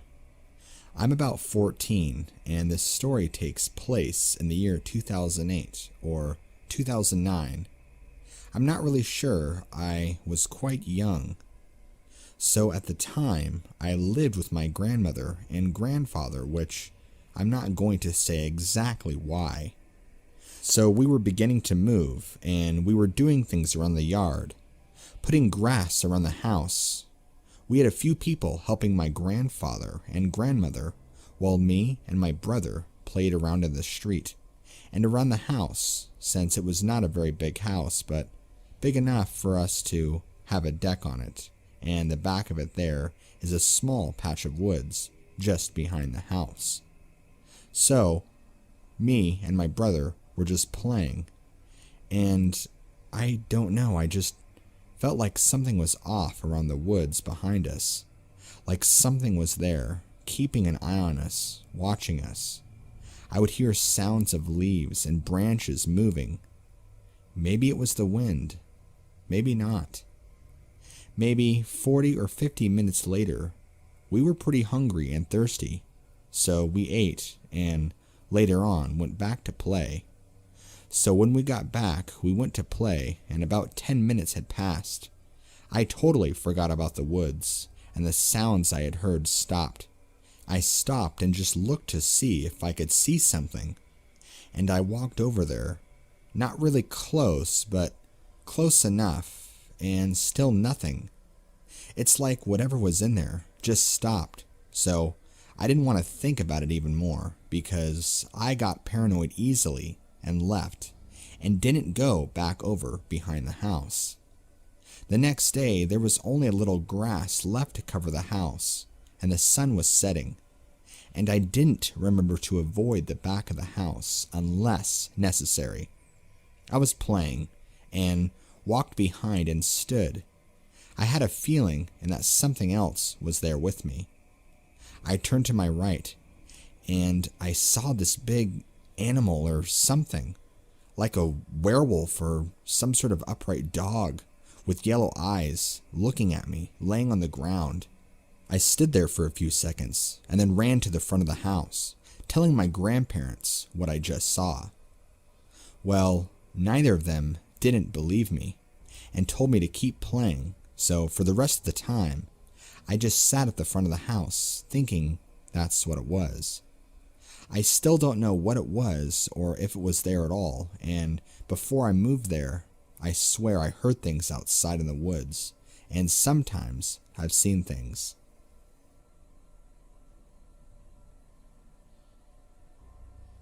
Things first started really taking off around 2010. See, my best friend lives on the outskirts of a small nearby community, which is only about 10 miles away as the crow flies. There's a lot of heavy brush and forestation. It's all primarily secluded private property. The nearest neighbor is roughly a quarter-mile away in both directions. One night, my best friend's girlfriend had just left his house from spending the evening with him. They were having a picnic outside in his front yard together when he had thrown an apple out in his front yard. He had taken one bite out of it, tasted that it was too sour for him, and threw it. The next morning came, and he was outside his yard doing some cleaning up when he went to go find the apple that he accidentally left and noticed it was gone. He didn't put a lot of thought into it. He just thought an animal had gone and taken it. After all, it was just one apple. He threw it, figuring animals would come and eat it anyway, as he often let out food around for deer and other critters far away from his house to eat. It was about a week later when he came home from work to find a dead fox on his porch. It looked like it had been strangled to death. Its eyes were literally popping out of its skull. He said the kill was fresh and wasn't sure if somebody was just trying to mess with him or what. Then he looked next to the fox, and the same now rotting apple with one bite taken out of it was sitting right next to the dead fox. He began freaking out and was plenty sure that somebody was screwing with his head. He didn't call anyone though. Instead, he waited and gauged to see if anything else would happen. Time went on, and nothing else happened. These events that I just told you about happened in September, before it started to get chilly. And so fast forward about 6 to 9 months to the following spring, just as it was getting warm again. One evening, as he was having his girlfriend over for dinner at his house, his girlfriend started screaming that there was a huge hairy man in the front lawn. He flew out and opened his door. There, standing about 50 feet away in the front yard, was this big, black mass, as he described it. It was just standing there. His eyes tried to focus in on it in the twilight of the evening, but his eyes pulled him to the object that this thing seemed to be holding in its hand. It looked to be a dead raccoon, a rather large one too. He couldn't make out a face, definitive features, or anything else that would be specific to its description, but he said that he felt like it was staring right at him. This thing quickly darted behind a nearby tree once it realized he was looking at it. He said this creature seemed to be about 5 to 6 feet tall, if he had to guess, was really bulky and very shaggy and hairy. He knew instinctually that what he had saw outside of his house was a Sasquatch. Over the next couple of days, he thought more and more about it, and believed that this creature was the thing that had left the dead fox on his porch, along with the apple with one bite taken out of it the previous fall. He hasn't experienced any other activity around his house, or anything like that, since initially sighting this in his front yard.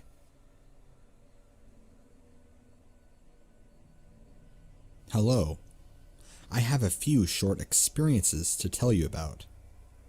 This all started when I was about 12 years old. I'm 19 now. My sister Zoe, father, stepmother at the time, and her 2 daughters, Jade, who was my age, and Maddie, who's my sister's age, were camping. We had really only been there for a day, and everything was fine. Then me and my sisters decided we were going to go to the stream by ourselves. My father gave us a walkie-talkie just so we can keep in contact while we were gone. Now the place we were going to was surrounded by bush, and to get there, you had to go down a little path through it. We spent a while with our shoes off and splashing in the water when Jade said she could see something standing amongst the trees. We all looked and saw a figure. It was black, but you could tell it was the shape of a man. You couldn't see the face. We stared for a few seconds, and then it disappeared. We forgot about it and kept playing in the water, but I felt a little uneasy. A while later, we all looked back wanting to know if he was still there, and he was. Everything was silent. I could hardly hear the rapids in the little stream. We stopped looking. After about 20 minutes, we headed back to the campsite, The forest and all the noise around us was dead silent. My sisters lingered behind, and I was about 20 meters ahead of them, but we couldn't see each other. I heard a twig snap behind me, and I turned to look, assuming that they had caught up to me. No. I turned to see the tall, dark, black figure literally a foot behind me, so I started running. The whole time I could feel it close behind me. I ran as fast as I could until I was out in the open campground. It was gone. My sisters came out not long after and I told them what had happened. I asked, but none of them had seen it behind me, and they were too far behind anyway. The path was windy, so they were around a corner from me most of the time. Throughout our camping trip, we didn't see it around as much, but occasionally, we would just see this figure just standing there, watching us. Fast forward a couple years, and we go back there, with my father's new girlfriend and her daughter, Stella. I can't quite recall this trip as much, but I know for a fact that Stella saw it too.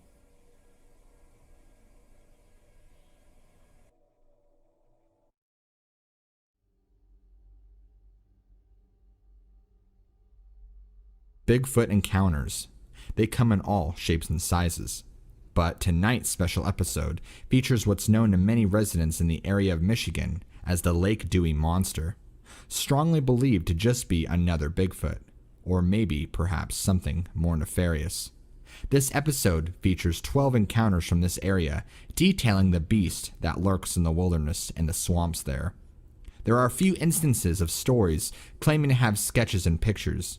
If you would like to look at this yourself, you can simply go to Google and look for the Lake Dewey Monster sketches, as well as the lake pictures, as stated in the very last story, to get you a better idea of what these people saw. Now, on to the stories. Story 1.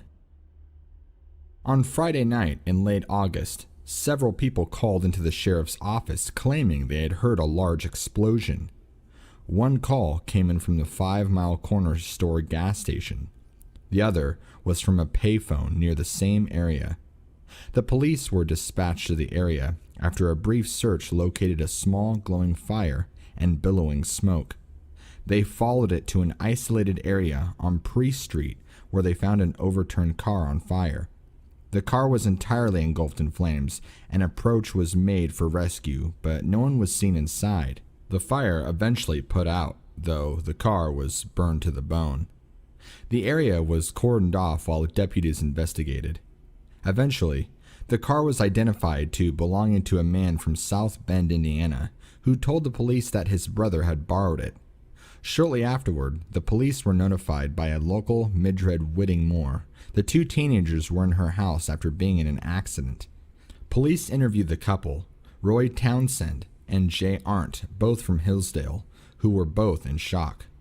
They eventually indicated that they had been sitting in their car for some private time when something attacked it. They indicated the auto was pushed forward and then flipped over. They crawled out as something began smashing the vehicle. Mr. Townsend stated that at first they had been hit by another car, but couldn't understand when it appeared to be a thing. Townsend claimed that it was like a bear, but looked like a giant man, and began smashing the car. Miss Arndt indicated that Townsend initially took off running and left her there, but then found later as she ran along the road back toward the highway.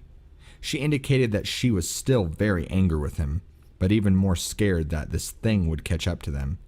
They stumbled up to the random house of Whitney Moore, who was very accommodating. At first, the police were skeptical and believed the teenagers were attempting to cover for wrecking the car. However, one of the multi-jurisdictional officers, Gorley Jones, at the scene noticed the tire drag mark ended at a point just over the lip of the hill. Upon further inspection, Officer Jones documented several important things.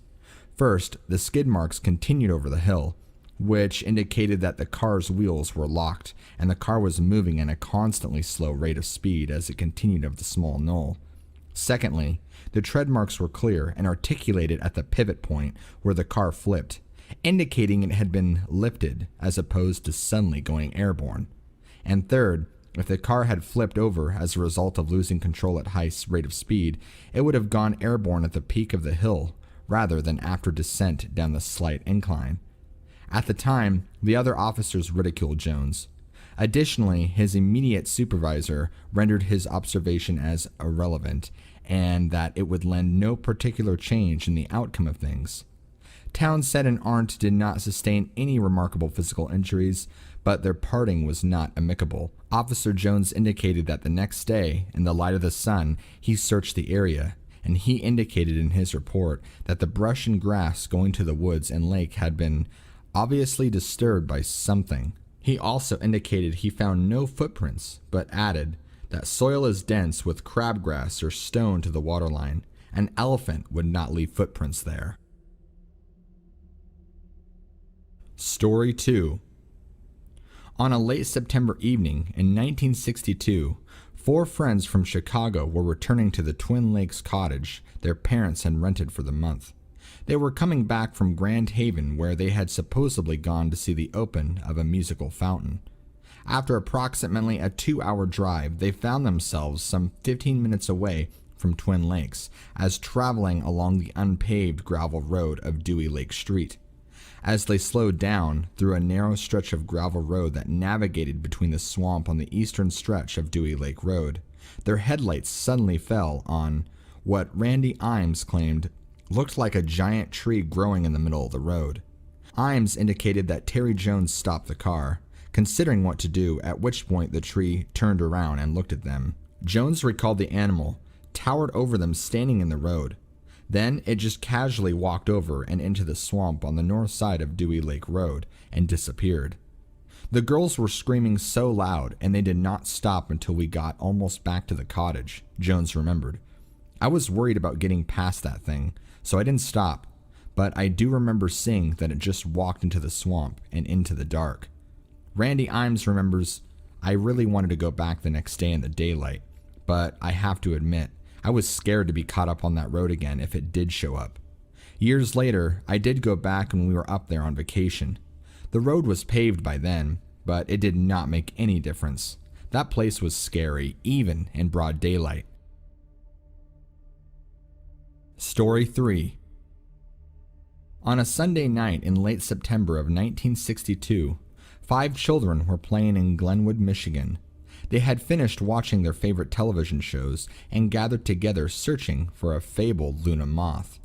Around 9 p.m., they were about to break up and go home in preparation for school the next day, when Jamie Shaw took off across Dewey Lake Street in pursuit of what he thought were fireflies.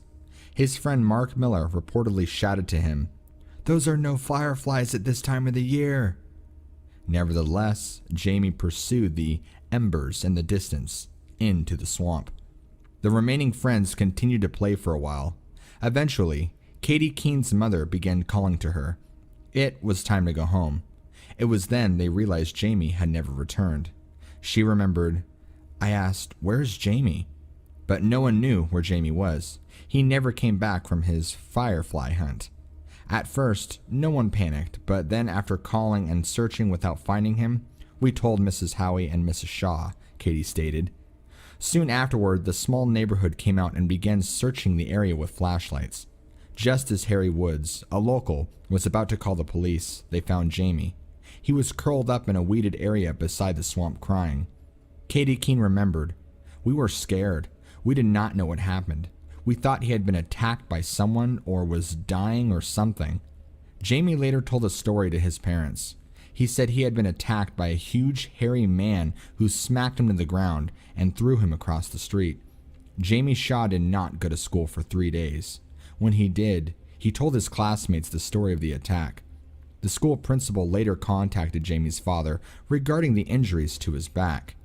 Mr. Shaw confirmed to the principal that the scratches on his back were caused from the incident of the previous Sunday night. The same story Jamie had relayed to them. Jamie's teacher, Miss Salee, did say at first she did not believe him. However, after a recess conversation with Jamie was convinced he was, in fact, attacked by something that threw him around. Saley stated, "I am amazed he was not killed. His bruises were horrendous." Story 4. On Wednesday evening, October 31st, 1962, Betty Garcon was taking the evening train from Detroit, Michigan, back to her home in Chicago, Illinois. The train had already gotten a late start, and as the train approached the Dowagaiak, it slowed to a stop at the remote Dewey Lake Street crossing in Glenwood, Michigan. The train remained there for approximately 15 minutes to investigate debris on the tracks. While looking out the window northwest into the darkness, Miss Garcon reportedly witnessed what appeared to be a faceless tree or giant stump stepping forward from the thick surrounding woods, approaching the tracks. The figure then simply leered at the train motionless for several minutes. Miss Garcon summoned the attention of two other passengers, Emily Clark from Chicago and Roger Wentworth from St. Louis, who confirmed the sighting. After a moment, the figure began moving from the tree line toward the caboose of the train, which sat in the darkness on the rural tracks. The consensus was that the figure was about 10 feet tall and weighing between 700 to 1,000 pounds. The hulk then disappeared into the darkness toward the rear of the train. A porter was called.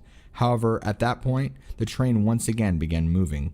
A loud metal impact was heard toward the rear of the train and presumed to be the result of a cold start on the rural tracks. The train continued until its eventual stop in Chicago without no further incident. However, after arrival at Union Station, Chicago, departing passengers were drawn to a considerable dent in the end car of the train. Miss Garcon reported what she had seen, along with the two other witnesses to the Chicago PD.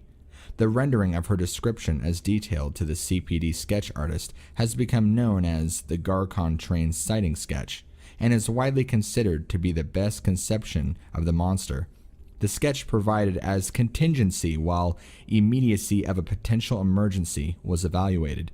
After the initial statements were taken, sketch completed, and situation considered, it was dismissed and referred outside the department. The 1960s were an extremely turbulent time in Chicago, and Miss Garcon reported that the CPD did not take her too seriously. She stated that they informed her that she would need to file a report with the respective city and county or state, as the incident took place outside of their jurisdiction and would not warrant federal involvement. They informed her that they were overwhelmed with real crimes and did not have time to pursue a joint venture monster sighting in Michigan. The case was never further investigated. Story 5. Fitch Camp was a fun year-end activity for the students of Dowagaiak school system. The students would get a break from traditional classes to partake in a more outdoor environment. The parents and students alike enjoyed the Fitch Camp experience as it was a fun way for the kids to participate together in the unique Southwest Michigan geography. Situated amongst the sister lakes, the children were able to engage in a serene environment. After some outdoor races, a group of the kids went to the makeshift archery range. After the exercise, the students were to go directly to the diner at the mess hall. However, two of the girls, Denise McCormick and Janine Fisher, went to retrieve an arrow, which had gone awry. Approximately 1/2 hour later, Denise and Janine showed up late to dinner and sat with their friend Rhonda Burdick and Stacy Ashley. It was at that dinner Denise and Janine confessed to their friends that, while looking for the arrow, they saw a huge, stinky, hairy man staring at them. They told their friends it was really big and just stared at them, so they ran. The story got around, and by the time they went to bed that night, everybody was laughing at them. That is until the cabin in which these same girls were staying was attacked. Stacy Ashley stated that something began smashing the side of the cabin. I thought it was going to smash the wall in. Rhonda Burdick added, we were all screaming and Janine was thrown out of bed. The camp counselor was not present and later thought to be the one smashing the side of the cabin, attempting to frighten the girls. But the next morning, after washing away what she thought was fake footprints from the mud leading up to the side of the cabin, Susan Howell remarked that she was shocked to notice the side of the cabin had cracks along the foundation. I immediately wished I had not washed away the footprints. She took Polaroid pictures of the cabin, but was told by another camp director that it did not prove anything. However, some 50 years later, all the girls involved in the incident still stand by the sighting and attack. Story 6. Errol and Sally Cunningham had been married for 32 years. They owned a cottage on Cable Lake and Sister Lakes in Dowagaiac, Michigan. They enjoyed their cottage, but in the late 50s development had accelerated in the area. The couple enjoyed the development as it seemed to progress well with the natural beauty of the lake area. On an early Friday evening in mid-July, they had driven up to their cottage and settled in for a week-long stay. Miss Cunningham had walked out to the backyard overlooking the lake and took in the early evening. She then saw something on the far shore of Cable Lake. Her husband came out and stood beside her. They reportedly noticed an animal on the far shore. Errol Cunningham remarked, "Look at that." Sally Cunningham stared at the thing with her husband. We were transfixed, mesmerized. We did not know what it was. It was a wild life, but we could not really make out what it was for the distance in the weeds. Sally Cunningham stated, "Then it stood up. She recalled the thing stared as though it were looking at us." She continued, "I don't know what it was. I don't know what was more frightening, seeing that giant animal stand like a man, or the fact that the thing seemed to be looking at us." Errol Cunningham told the Chicago Sun-Times that, "I think we were only curious until it took a step into the lake toward us. Then it was walking into the lake toward us. I got scared and took Sally inside." Mr. Cunningham recalled that inside the house, they began to discuss what they had seen and what they should do about it. Errol told his wife he did not want to call the sheriff over something they thought had been seen and decided to attribute it to the local teenagers playing a prank. Sally and Errol then went to have drinks on their rear porch to relax, but it turned horribly bad when, instead of watching a sunset, they noticed bubbles trailing toward their beach below. It was at this point Errol and Sally went back inside to call the police and to report an oddity. Sally and Errol were consumed in choosing their words to the police as to not seem paranoid. However, as the sun began to set on the lake, Errol recalled, "Sally gasped. I knew something was terribly wrong. She was looking out the beach window. I dropped the phone and ran over and saw it. A large, long-armed thing standing on our beach. It was glistening wet and just staring up at our house." Years later, Sally Cunningham stated, "We ran for the car. Errol backed out and that thing was already standing behind us. Errol drove away, but something was wrong with the car. There was a large bang and scrape, but we kept driving." Sally later claimed that back in Lockport, we stopped to discover the bumper was entirely missing. That thing was some kind of supernatural being. They sold their cottage and never returned after. Initially, neighbors called in to report loud noises, but in follow-up to the Cunninghams refused to discuss the matter. It was only in 1972, after the Cunninghams retired to Florida, did they confess the nature of their departure from southwest Michigan to a former neighbor who still maintained a property there. This was then confirmed by Sheldon Stein doing research on a vacation home circular for Chicago residents. Story 7. R.J. Lutz drew this picture for his friend Harold Underhill. This is a picture of the animal that Lutz encountered when fishing on a very early morning on June 22, 1963, on the south end of Dewey Lake. Lutz was fishing for perch in the pre-dawn darkness when he noticed a large, triangular shape bobbing on the surface of the remote portion of the lake. He slid up closer to it, believing it might be the head of a large snapping turtle. However, as the sunrise illuminated the water, he caught sight of a large log extending from the triangle. He slid up closer to it and became curious when he noticed the log to be a shaggy red. Lutz remarked he had no idea how a cedar tree got in the water and extended his oar to roll the log over. When coming into contact with the log, the thing stood up in the water, revealing a large animal. The animal, which was approximately 10 feet tall, let out an increasingly loud clucking sound, which became so loud it was painful, Lutz recalled. He said the animal then glared at him and then slid back underwater and swam off like a crocodile. Lutz had no idea what the animal was, only that it might be something that was far from home and just didn't belong in Dewey Lake. His friend Harold Underhill recalled laughing at Lutz and accusing him of being a drunk. However, Lutz sketched out the picture for Underhill and maintained the story's validity until he passed away in the early 80s. Story 8. On a hot, muggy evening in late July of 1963, Alan Razik and Bob Ford carried their canoe through the weeds and mud to the water's edge. I thought we were going to get stuck in mud with the canoe on our head.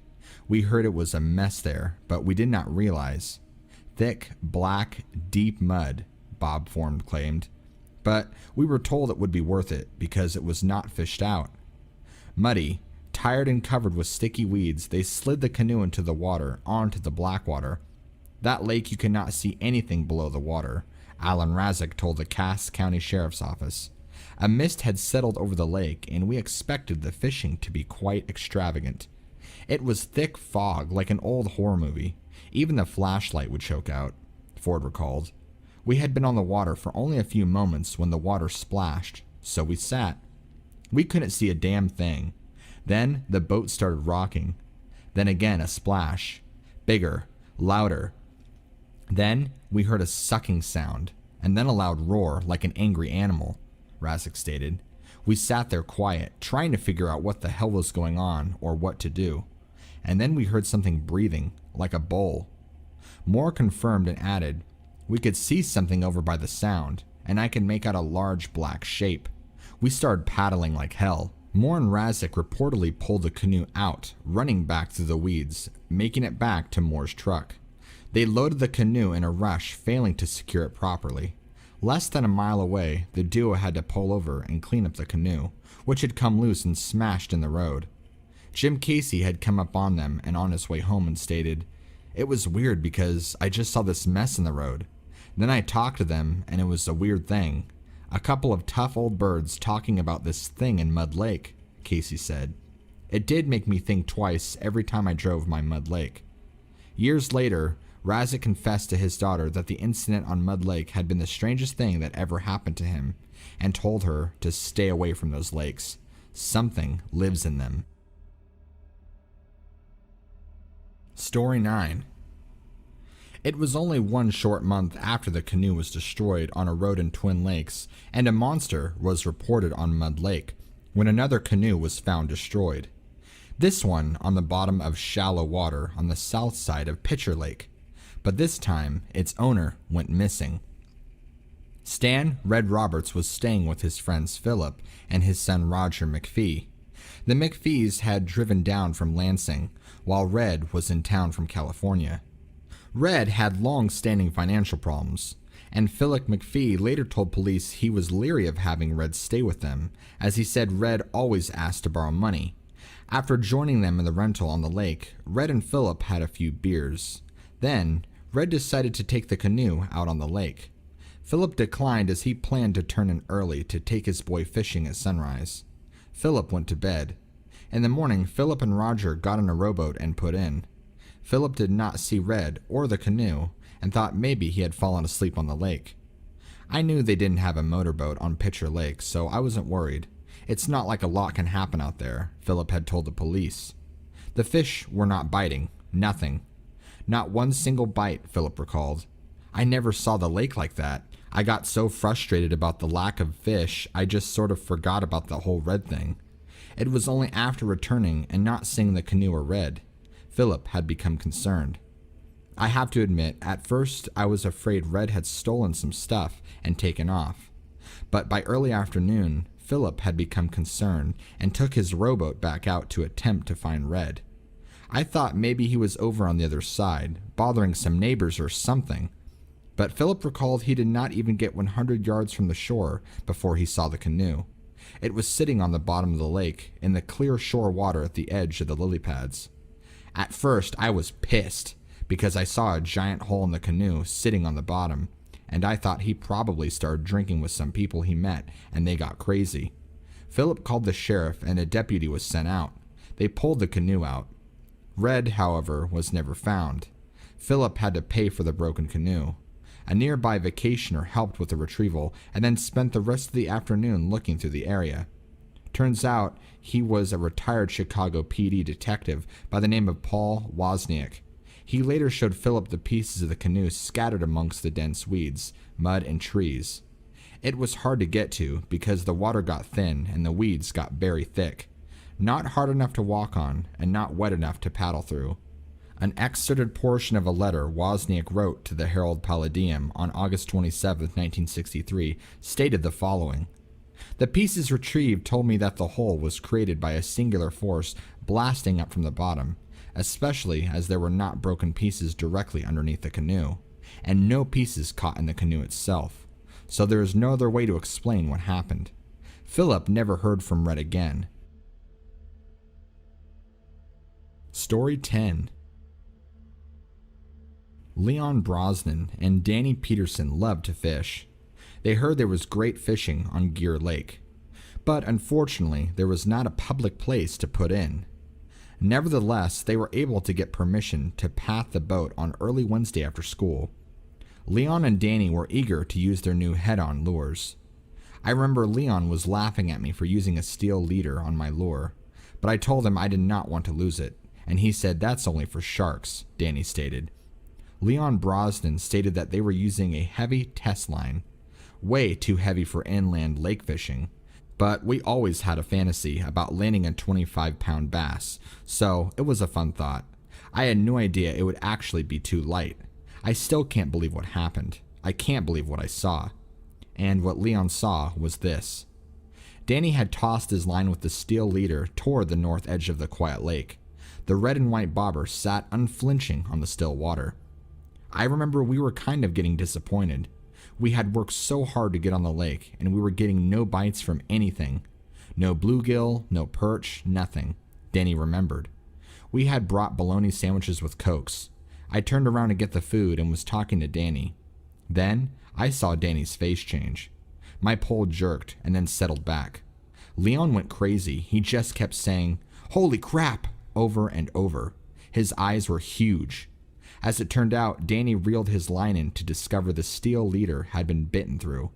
Leon held up the end of the paddle and told me he saw the mouth come over the bobber, about this big. A mouth as big as the boat paddle had bitten through the line and jerked the canoe before breaking the line. It was a giant mouth that came over the top of the bobber. It was covered in hair, and I swear I saw eyes just before it went back under. Leon confessed later to a DNR representative. Then the DNR guy told us later it was probably a garfish. Leon stated, "I have been fishing my whole life. I have seen garfish. That was no garfish." Danny Peterson later stated, "I wish I had been one to see it, but I just could not get over how it bit through that leader. It must have had razor teeth or vice jaws." Story 11. Elmer Polinick had worked for the National Motors Auto Specialties for well over 20 years before he retired in 1963. He increasingly spent more time in the woods around his house off Griffiths Road in Cassopolis.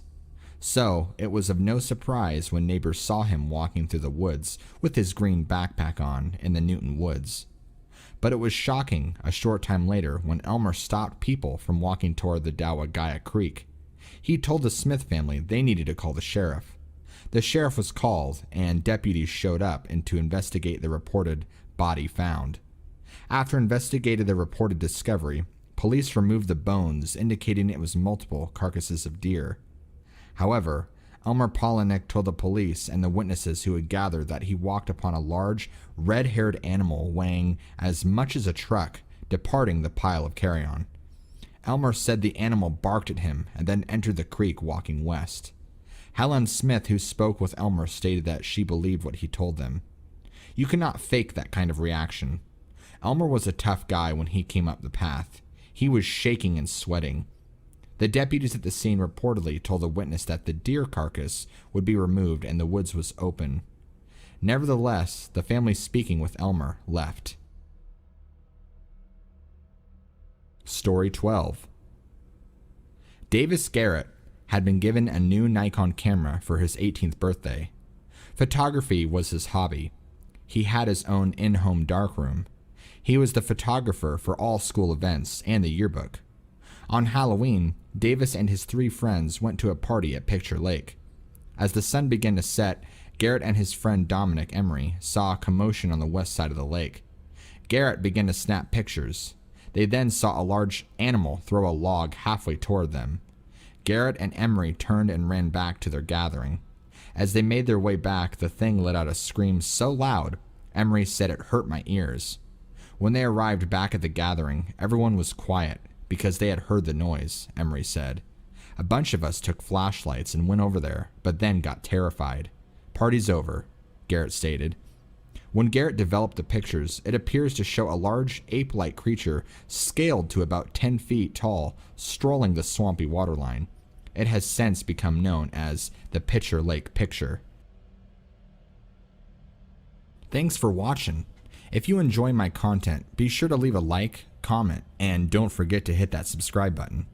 I'm going to be starting to release a lot of content daily, so start to keep your eye out for all sorts of cool stuff coming down the pipeline, such as more Dogman encounters, Mothman, Chupacabra, UFOs, gargoyles, swamp monsters, camping and the middle of nowhere stories, paranormal, black-eyed children, and so much more. Get ready, because this summer is going to terrify you.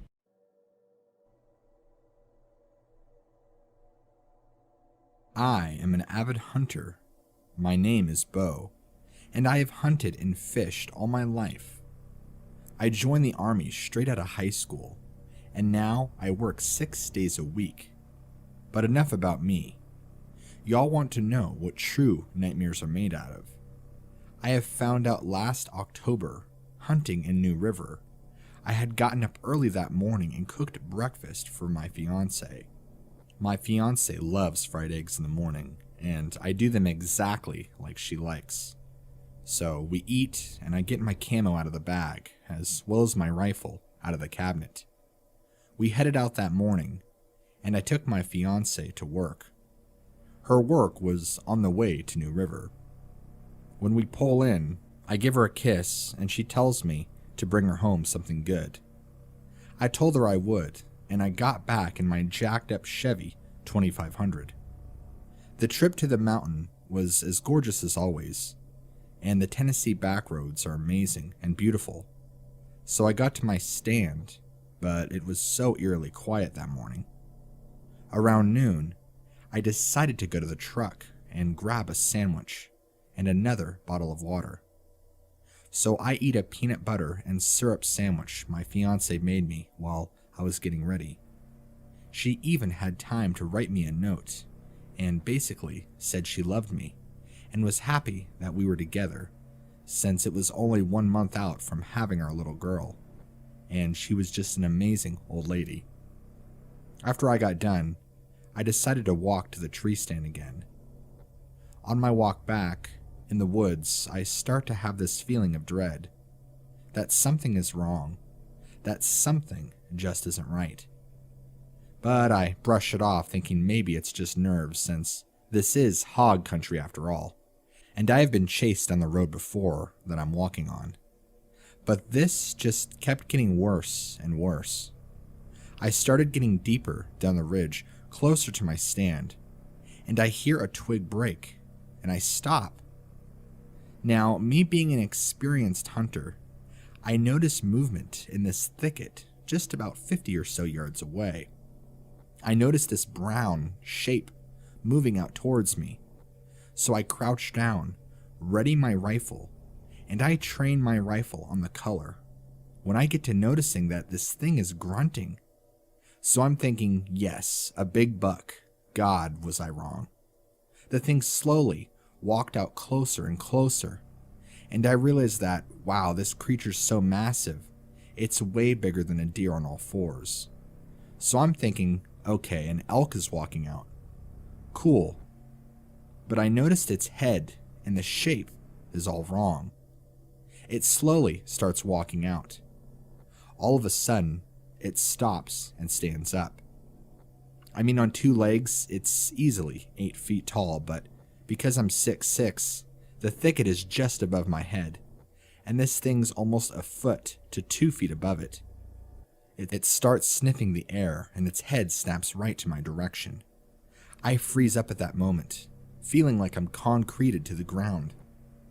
The wolf thing that I was looking at was beginning to let out this real, deep, almost demonic-like growl. It starts snarling, showing its teeth towards me. I, being army trained, realize if it charges, I'm only getting one shot at this thing, so I'd have to make it count. All of a sudden, it begins to tear through the bushes on all fours again. I realize the movie Van Halen's werewolf is charging at me at full speed. I realized I'm in big trouble, and I hear this branch break behind me. I look over my shoulder and see that there is a second, larger wolf behind me on 2 legs. It is easily 9 feet tall, built like a bodybuilder with jet black fur. It drops to all 4 and starts running full speed towards me, but this one was a lot closer. I spin around and see that this thing is too fast for me to unsafely shoot at with my rifle. I jump out of the way of this monstrous beast charging me. I end up hitting the hard rocks and slid into the red clay mud, just to realize it already crossed the roadbed I'd been walking on, and the 2 wolves are set on a collision course. When the bigger black wolf hits the lighter brown wolf, he tackles the brown wolf to the ground. As they are rolling down the hill and clawing and biting and slamming each other into the hard ground, the smaller brown wolf kicks and paws from the bottom when its back claws rip the big black wolf's stomach wide open and throws him off onto the ground. The brown wolf then turns to me. It snarls and starts charging again at full speed. I am awestruck by the power of the wolf and the sheer size of it as it's on its way towards me. But the big black wolf slams the brown one from behind, running its arm through the brown one's side, picking it up and clamps its massive jaws on its shoulder as it throws the brown one down away from me. It lands and rolls about 10 yards and jumps up running away, back through the brush. I let out the breath I didn't even realize I was holding in at that moment. I look at the now bloody and beaten, ripped open black wolf, which is standing with blood dripping off its back claws and glistening white teeth, dripping with the blood of the brown wolf. And for some reason, it registers to me that I have to show that I am no threat to the king of the mountain. I lower the rifle down away from me, and as I do this thing smirks at me, lets out an ear-shattering roar that turns into a howl. As it looks into my soul, I see the eyes of a beast, and I can understand that it was there to show it was the alpha, and as long as I showed him respect, he will not be a threat. It turned to drop on all 4s and ran away after the other. I instantly take off running. Luckily for me and the army, it allowed for me to stay in great shape. I take off up the ridge and make it to the truck. Soon as I get to the door, I realize there's blood all over the side of my truck. I hesitate to look, but I had to know. I flip the rifle safety off, ready to blast anything that'd jump up from the bed of the truck. I realize there is a big, dead doe laying in the bed of my truck that has had its neck broken. I jump in, start the truck, spin it around, throwing gravel and 2 roster tails. I'm tearing ass out of the woods, and I fly all the way down the mountain, through the back roads, and don't stop till I reach Denver. My fiancée can tell I'm shaken up, so she ends up taking me home. I tell her everything, but we decide to tell everyone that I hit the doe with my truck, and I got spooked by it, because who would believe me, right? That is, till I got to hearing other people who have seen this massive animal as well. So I thought that this would be the best way for me to get the story off my chest and not get told I'm crazy or lying or making it up.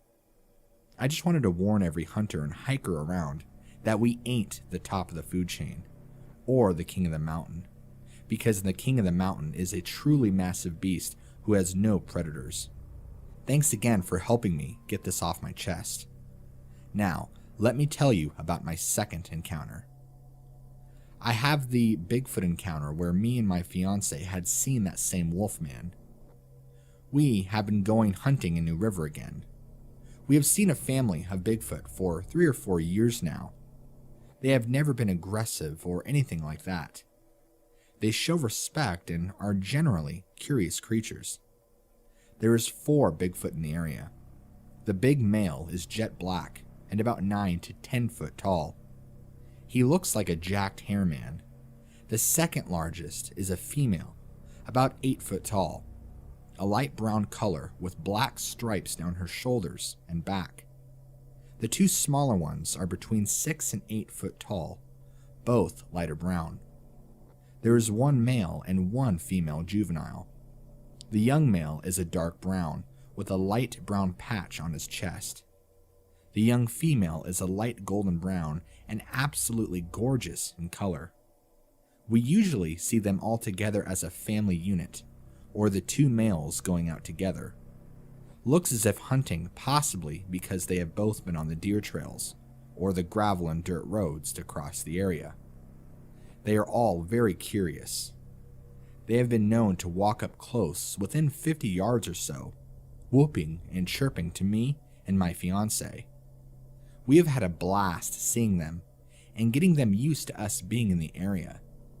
We have built a cabin down in the holler of the ridge. This cabin in the woods is set next to a gorgeous place set between creek branches, but in a way that we can get a vehicle to the door. We started first seeing the male, and I was nervous because it isn't too far where I'd seen the 2 dogmen fighting originally. Shortly after we got to seeing the full family, they'd check out the truck or look in the windows at night to see if we were cooking. There for a while, my fiance was scared of them, and then she realized that they were just curious. It has been amazing to see the young ones playing around in the creek on hot summer days. The big male lying in the cool mud, with the big female laid up in the shade while the 2 youngsters playing, splashing and rolling in mud, and even throwing mud. Once, the young male ran up behind me while I was fixing a tree stand that was sitting in the bed of my Chevy 2500. He scared me with the loud steps, running up behind me. Then he let out a rather strange whoop, almost as if he said boo. As he said woo, I jumped around, startled, and the young one was standing there, laughing like a little fat feller who would be holding his stomach. Kinda like a backwoods Satan style laugh. I laughed at him and said, "You little shit." The big male walked up and grunted towards him. He waved and ran away. My fiance had stepped out on the porch when she had heard the sound and waited to see them some more, since it's been the second time that morning that they'd been around. She's seen me and the big male standing only 10 yards away from each other. He dwarfed me. I seen her face, and it showed she was nervous, if not scared. It was a bit shocking to see him so up close, to have been close enough to smell his musky aroma. Last weekend, I noticed he got a new open wound on his chest. It was 4 big claws down his burly, leathery chest. We left some fruit that was going bad out for him, so he could get to it a bit easier, so he'd heal up, because it showed me that he would protect the area. This weekend, we went up again, but didn't hear them or see them anywhere. I was honestly kind of worried that something happened to him, and that the family would be in trouble. So I kept looking for them that Friday night, not seeing them all night long.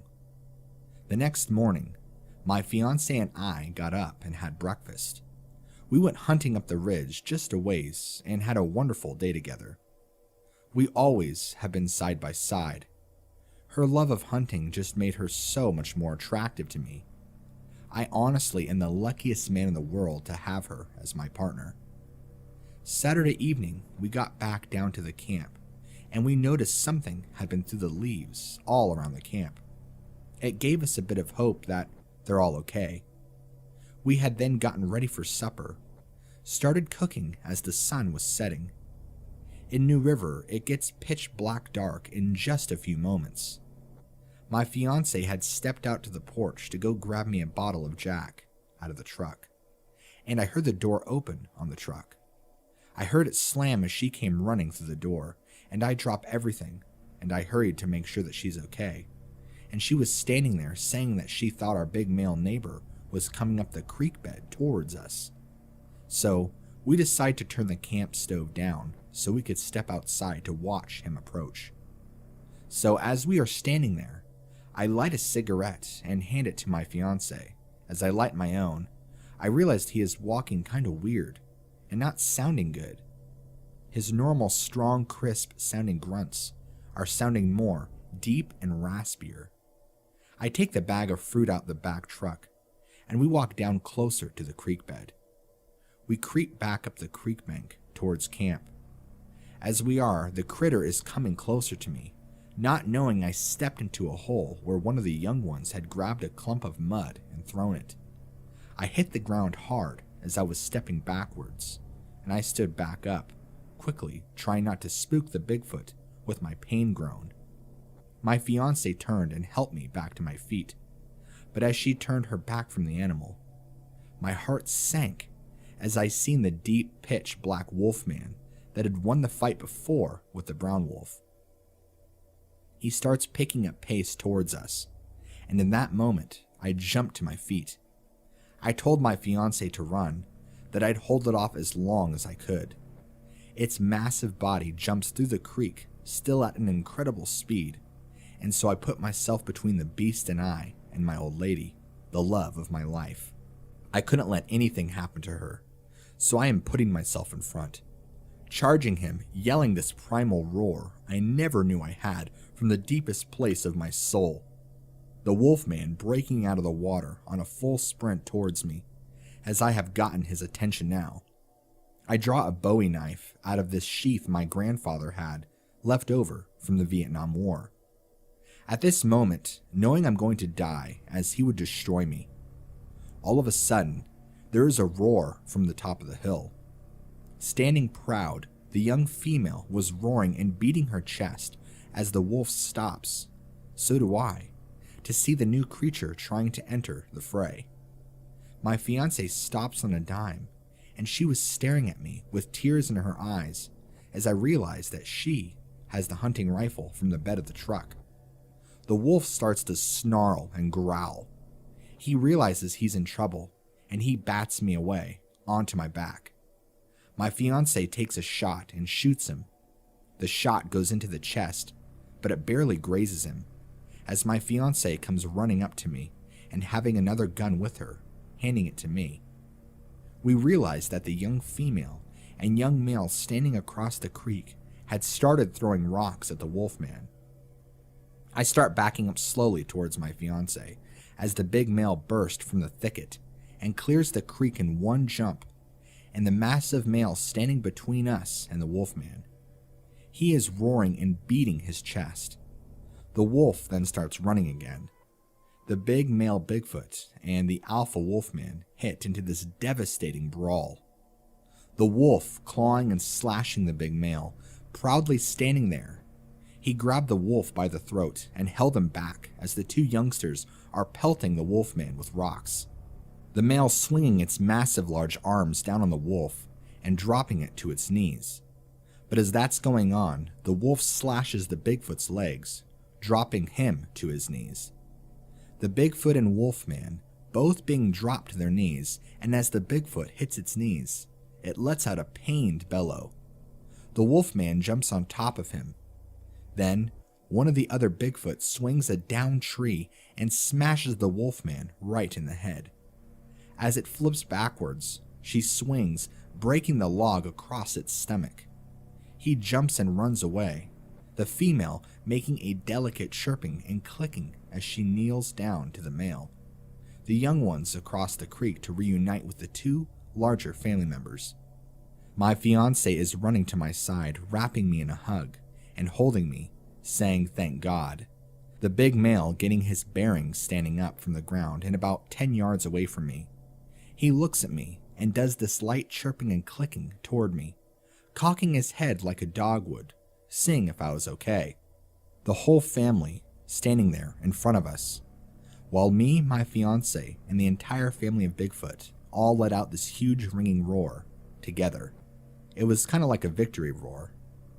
Then they slowly make their way back up the hill to the top of the ridge where I believe their cave is located.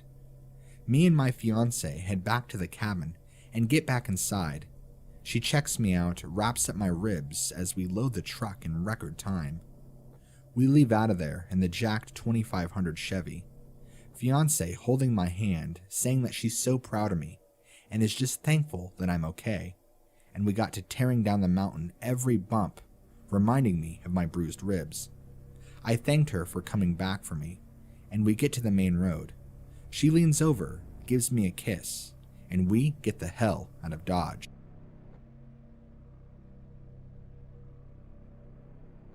Hey guys, What Lurks Beneath here. I hope you enjoyed this really cool Dogman versus Bigfoot story. I know it might have been a little difficult to listen through just because of how the story was sent in kind of shambles, so I had to slightly reformat it. But hopefully it's written in a way you can generally get the message across. Again guys, if you like my content, be sure to leave a like, subscribe, leave a comment, and I'll see you all in the next video.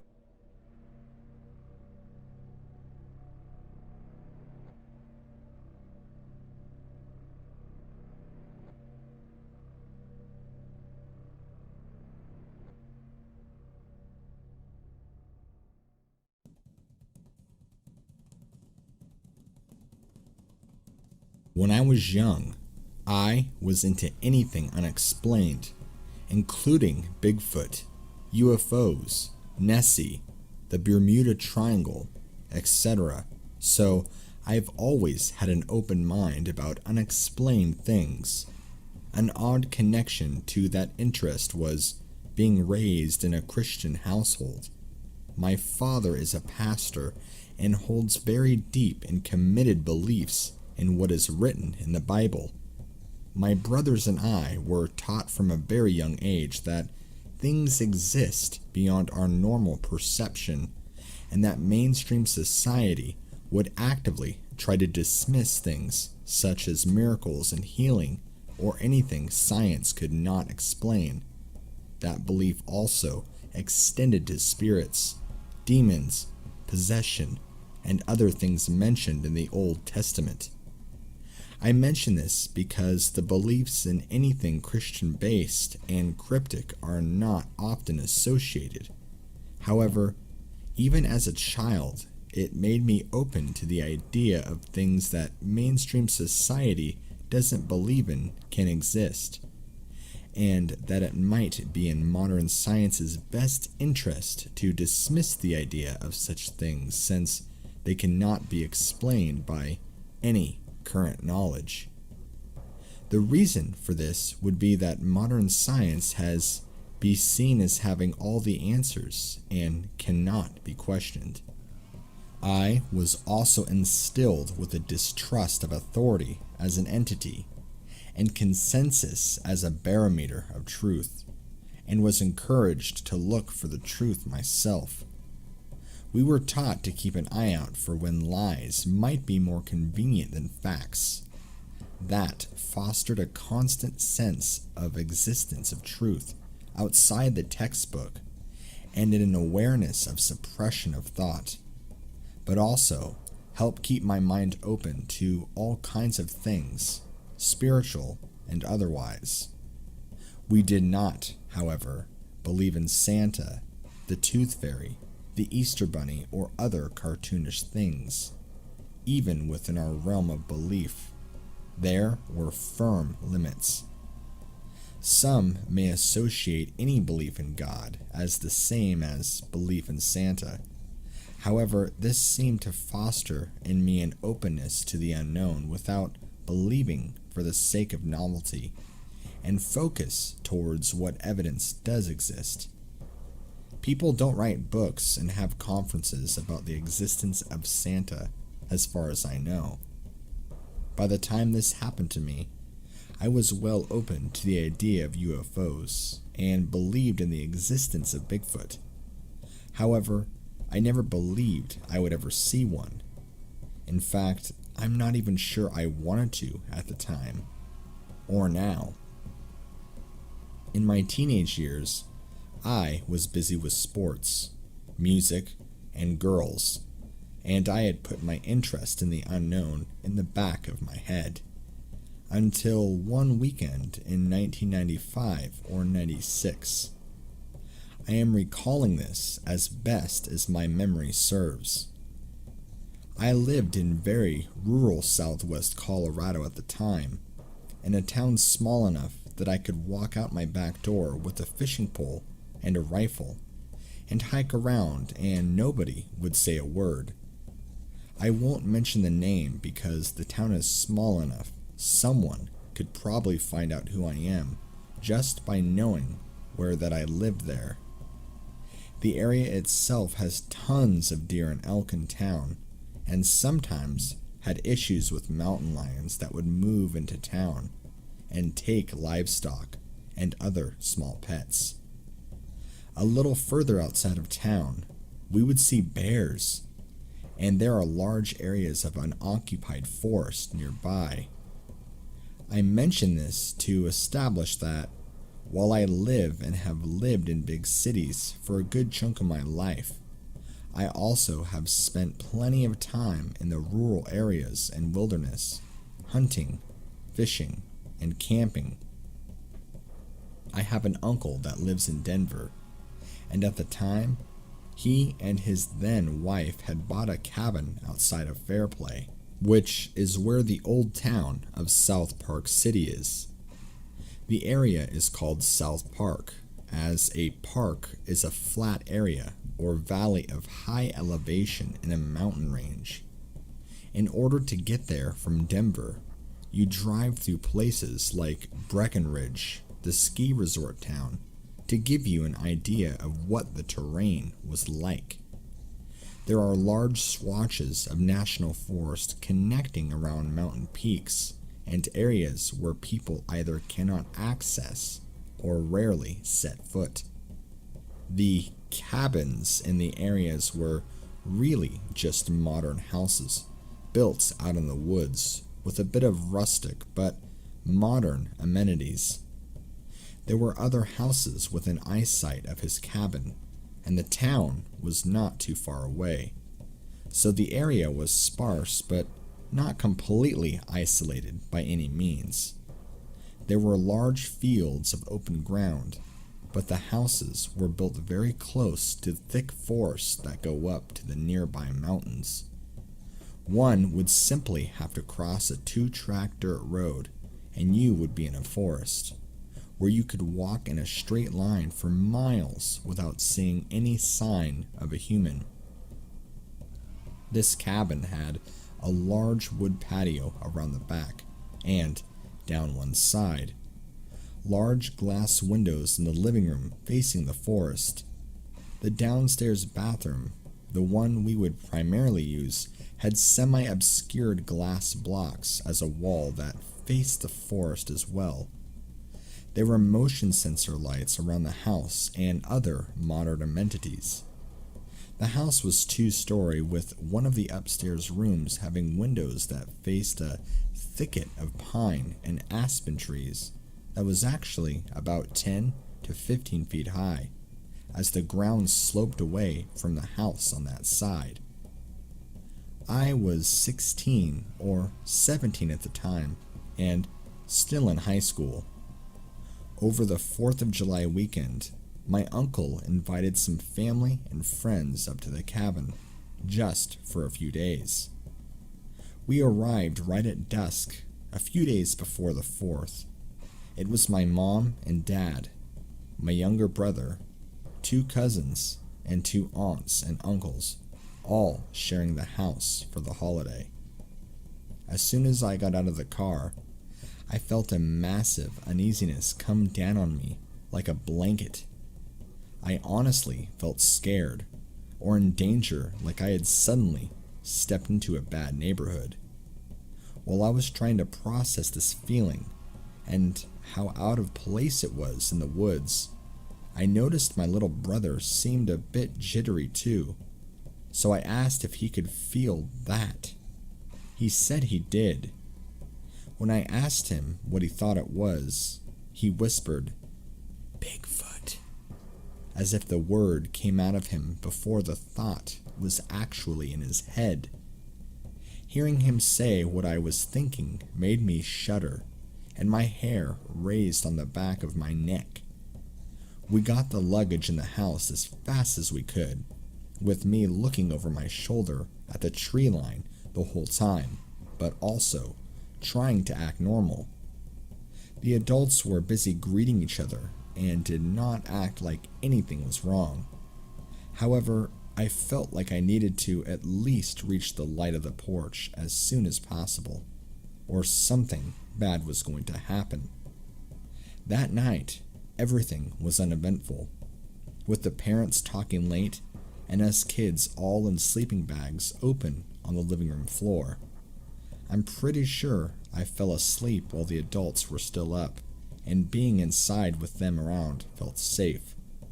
But I still felt very afraid about what might be outside the house.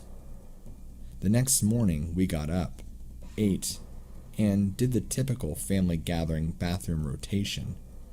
Some of the adults went on a hike. The weather was beautiful. The sky was clear, and all the sense of unease was gone completely. The area was simply gorgeous. My brother and I talked a little bit about what we had said the night before, and I think we both felt a bit foolish about being so afraid. Since there was nothing else to do, we set up about exploring around the area with a loose goal of finding some kind of Bigfoot evidence. My cousin was primarily a big city kid, but when we told him what we were about, he was in too. In the back of my head, I had remembered some signs to look for, whether from a book or one of the few TV specials that were put out at the time. This was a time before anyone had talked about tree knocks or howling, so we stuck to looking for large animal signs. We found some odd things that morning. I spotted where leaves and bark were worn off the trees, about 6 to 8 feet up. We found some small structures and oddly placed sticks in earth, and also some saplings that had been all twisted up. Probably the most significant thing we had found was a mature aspen on its side that had been completely uprooted in the middle of a grove of other unharmed trees. There were no signs of digging or other tools, and no rot of the tree itself. Even at my young age, I could conclude that it could not have been wind or some kind of mechanical force that would have caused this without there being any damage to the rest of the trees. Their shape was too tight to allow a backhoe or truck through without scraping up the other trees. That summer had been dry, so there were no footprints or other clear signs, however.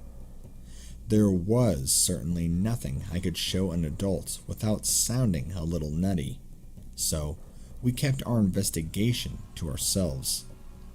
Most of the things we found were relatively close to the house.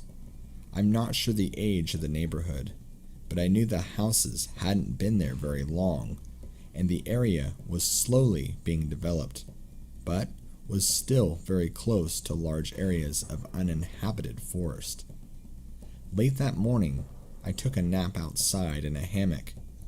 The breeze was perfect. There were wildflowers blooming. It was peaceful and quiet, with the exception of one of the neighboring cabin's dogs I could hear once in a while. We ate hot dogs, threw a football, and had a great, typical summer day. After a while, I forgot what I had felt the night before. That lasted until the early afternoon, just as the sun started to get close to the mountains on the horizon. Almost like a moving fog, The sense of unease and dread came back as strong as I felt the night before. I fought with myself a bit, trying to shake the feeling off, and telling myself I was being irrational and weak, but I couldn't rid myself of the feeling and did not feel relief until I was back in the house. I was flat out afraid of what was out there, and it felt like it was not only aware, but interested in us. We spent the rest of the afternoon playing music upstairs, as my cousin and I played guitar and bass together and had brought our instruments. We even wrote a goofy, childish song that I could still remember and can play to this day. The guitar riff isn't bad, but I've grown out of the lyrics, comparing the past to dirty underwear. Ha ha. Looking back, it's still strange the way things felt. Inside the house, we're surrounded by adults and light and laughter, so I would forget what I was feeling. Then I'd be alone for a minute, or step outside to get something from the car, and be reminded again immediately. I know I did a good job hiding it because, years later, when I told the people that were there what we saw, nobody had any idea we were afraid at all. That evening, we drove into town and rented a movie, Vertigo, if I recall correctly, and ate dinner as a group. Some of the food prep was going on outside on the grill, but I don't know how to tell my dad or uncles that I was afraid for them, and that they seemed to notice nothing at all. After dinner, some wine and beers were out along with dessert, and we put on a little concert for the adults, including the debut of our underwear song. Things were fine until the adults all trickled off into their rooms, and I was left with my brother and cousin in the living room, with its large windows and very thin curtains.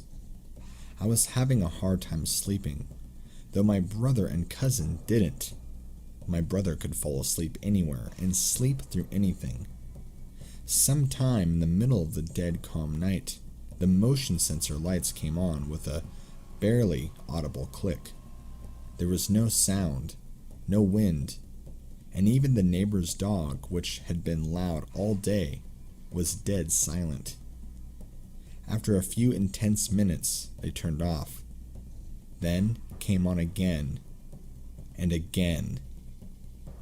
I did not dare peek out the windows, but I could picture a giant hairy creature walking on two legs around the porch, trying to look in, with only a thin piece of glass and a white sheet of fabric separating us. I pretty much did not sleep that night. I was about 6 foot and 165 pounds, almost a full-grown adult. Yet here I was in a secure house with 6 adults under the same roof, but as scared as a baby, wishing one of them was in the room with me. The fear was almost paralyzing.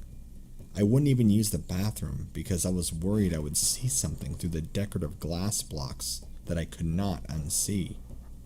The next morning was the 4th, and everything felt fine again, but I knew that would not last. We poked around outside some more, but I really did not want to stray too far from the house now. We saw a few more things, but nothing significant. The day was very cloudy and cold, with the heat and threat of a heavy thunderstorm that might hit any time. Typical unpredictable summer mountain weather. That afternoon, some people showed up for a party, but rain came very heavy off and on and prevented any fireworks. However, there were strange things happening around the house. A few of the visitors brought their dogs, and my uncle and his wife's 2 dogs, who happened to live harmoniously together for quite a long time, had a severe fight out of nowhere. My uncle had to hit his dog over the head with a shovel just to get her to let go of the other dog. It was a sort of traumatic event that I never experienced since we didn't have dogs growing up. with people crying and yelling. I heard someone say there was dominance issues between the two dogs just due to the presence of another, but I felt there was another tension in the air they could sense that was causing them to act strange. They never once fought before. Around the time when the dogs had their altercation, the feeling returned so heavily I was about to crawl out of my skin. So I asked my brother and cousin if they wanted to go hang out inside the cabin. With the threat of the storm and the dogs fighting, everything felt off and tense, like something dark was pressing down on me. This time it felt more acute, while before it had only been more of a vague sense. I felt like something was close by. We borrowed some binoculars and decided to go to the room upstairs just to see what we could see in the forest from the window. I felt a little more secure up high and out of reach. I tried to pinpoint a direction from where the feeling was coming from and focused the binoculars on that area in the trees. I was zoomed in, moving the binoculars around and trying to focus on anything odd that I could see. I began to focus the lens on one aspen when I noticed I was seeing a dark shape behind it. All at once, my eyes and brain reconciled what I was focusing on. Matted fur, with sticks and leaves stuck to it, the shape of a shoulder. And then it moved. I almost dropped the binoculars, and my heart was beating out of my chest as I shuddered. I just saw a Bigfoot! I began shaking and had never felt so much fear in my life. My head was spinning, still trying to figure out what I knew I had seen. My brother and cousin both took a turn looking through the binoculars immediately after me, as I wouldn't even put them back up to my eyes again. At first, they both acted like I was playing a prank, but both of them soon were as white as I was. My cousin said he was looking directly into a face with a skin texture similar to a gorilla. He said it was almost as if they made eye contact through the binoculars, and the eyes were empty and emotionless, and that made him more afraid. My brother said he saw a side profile as the creature had turned to look out into the clearing. He also described a gorilla-like profile, but he had no doubt what it was, and he also had no doubt he was interested in us. We actually shut the blinds and did not go downstairs for some time until we could act normal again.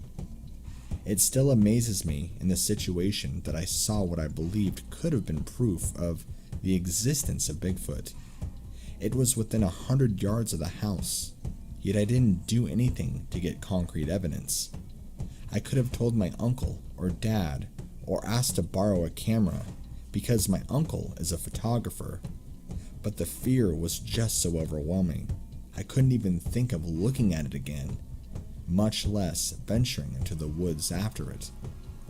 In the moment, processing the information almost makes it feel like your mind is splitting because your eyes are seeing something and communicating that something back to the brain. But the brain is telling the eyes to look again because that doesn't fit with what the brain knows should or should not exist. I partially think some of the fear was just fear of the unknown. I don't have any idea if the creature would have snatched one of us or even done anything at all besides observe us, but I somehow knew it was aware that we knew it was there. We also knew that it knew it could destroy us if it chose to. We all left the cabin the next morning, and I remember feeling a great sense of relief leaving the area.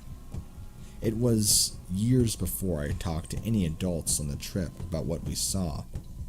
I told my dad about it late at night on another road trip across Colorado. He didn't say whether he believed me or not, but he said he felt there was so much wilderness in the US that it was conceivable to him that a North American ape could exist, yet elude mankind. My uncle, who I told years later, said he wished I'd told him so he could have started looking, because he hiked and fished around there all the time. He said he felt he missed out on not being aware that something might have been in the area. They sold the cabin years ago, but in the last few years there have been many sightings in the area. There were prints casted about a mile or two from the cabin near a 4-mile creek on the back side of Pikes Peak. So sightings are frequent in the area, and we are not the only ones to have seen something nearby. Now that the internet has made it available for more people to communicate their personal stories, I feel much more confident telling my story. The behavior patterns seem to fit, with the creature being interested in the only kids at the house, and not seeming to pay any attention to the adults. I'm not sure why none of the adults could feel it, but I still get hairs on the back of my neck standing up just thinking about it. I never felt the fear that potent, yet I didn't necessarily feel threatened directly, just scared of something huge that was aware of me and could have kidnapped me if it wanted to. I also attributed the uneasiness that I didn't feel in the morning, but coming on into the afternoon, to the sleep pattern of that particular Bigfoot, and it possibly watching us out of curiosity in the afternoon and even into the evening. I have been in the woods plenty of times since, but I am still haunted by what I saw and have to make a serious effort to not think about it when I am out, or else the fear can still paralyze me all these years later. Somehow, knowing it exists, yet so many people not believing it, generates even more fear. From a certain perspective, ignorance can be bliss. On the other hand, I like living in a world where mysteries still exist, and science is not as settled as they portray.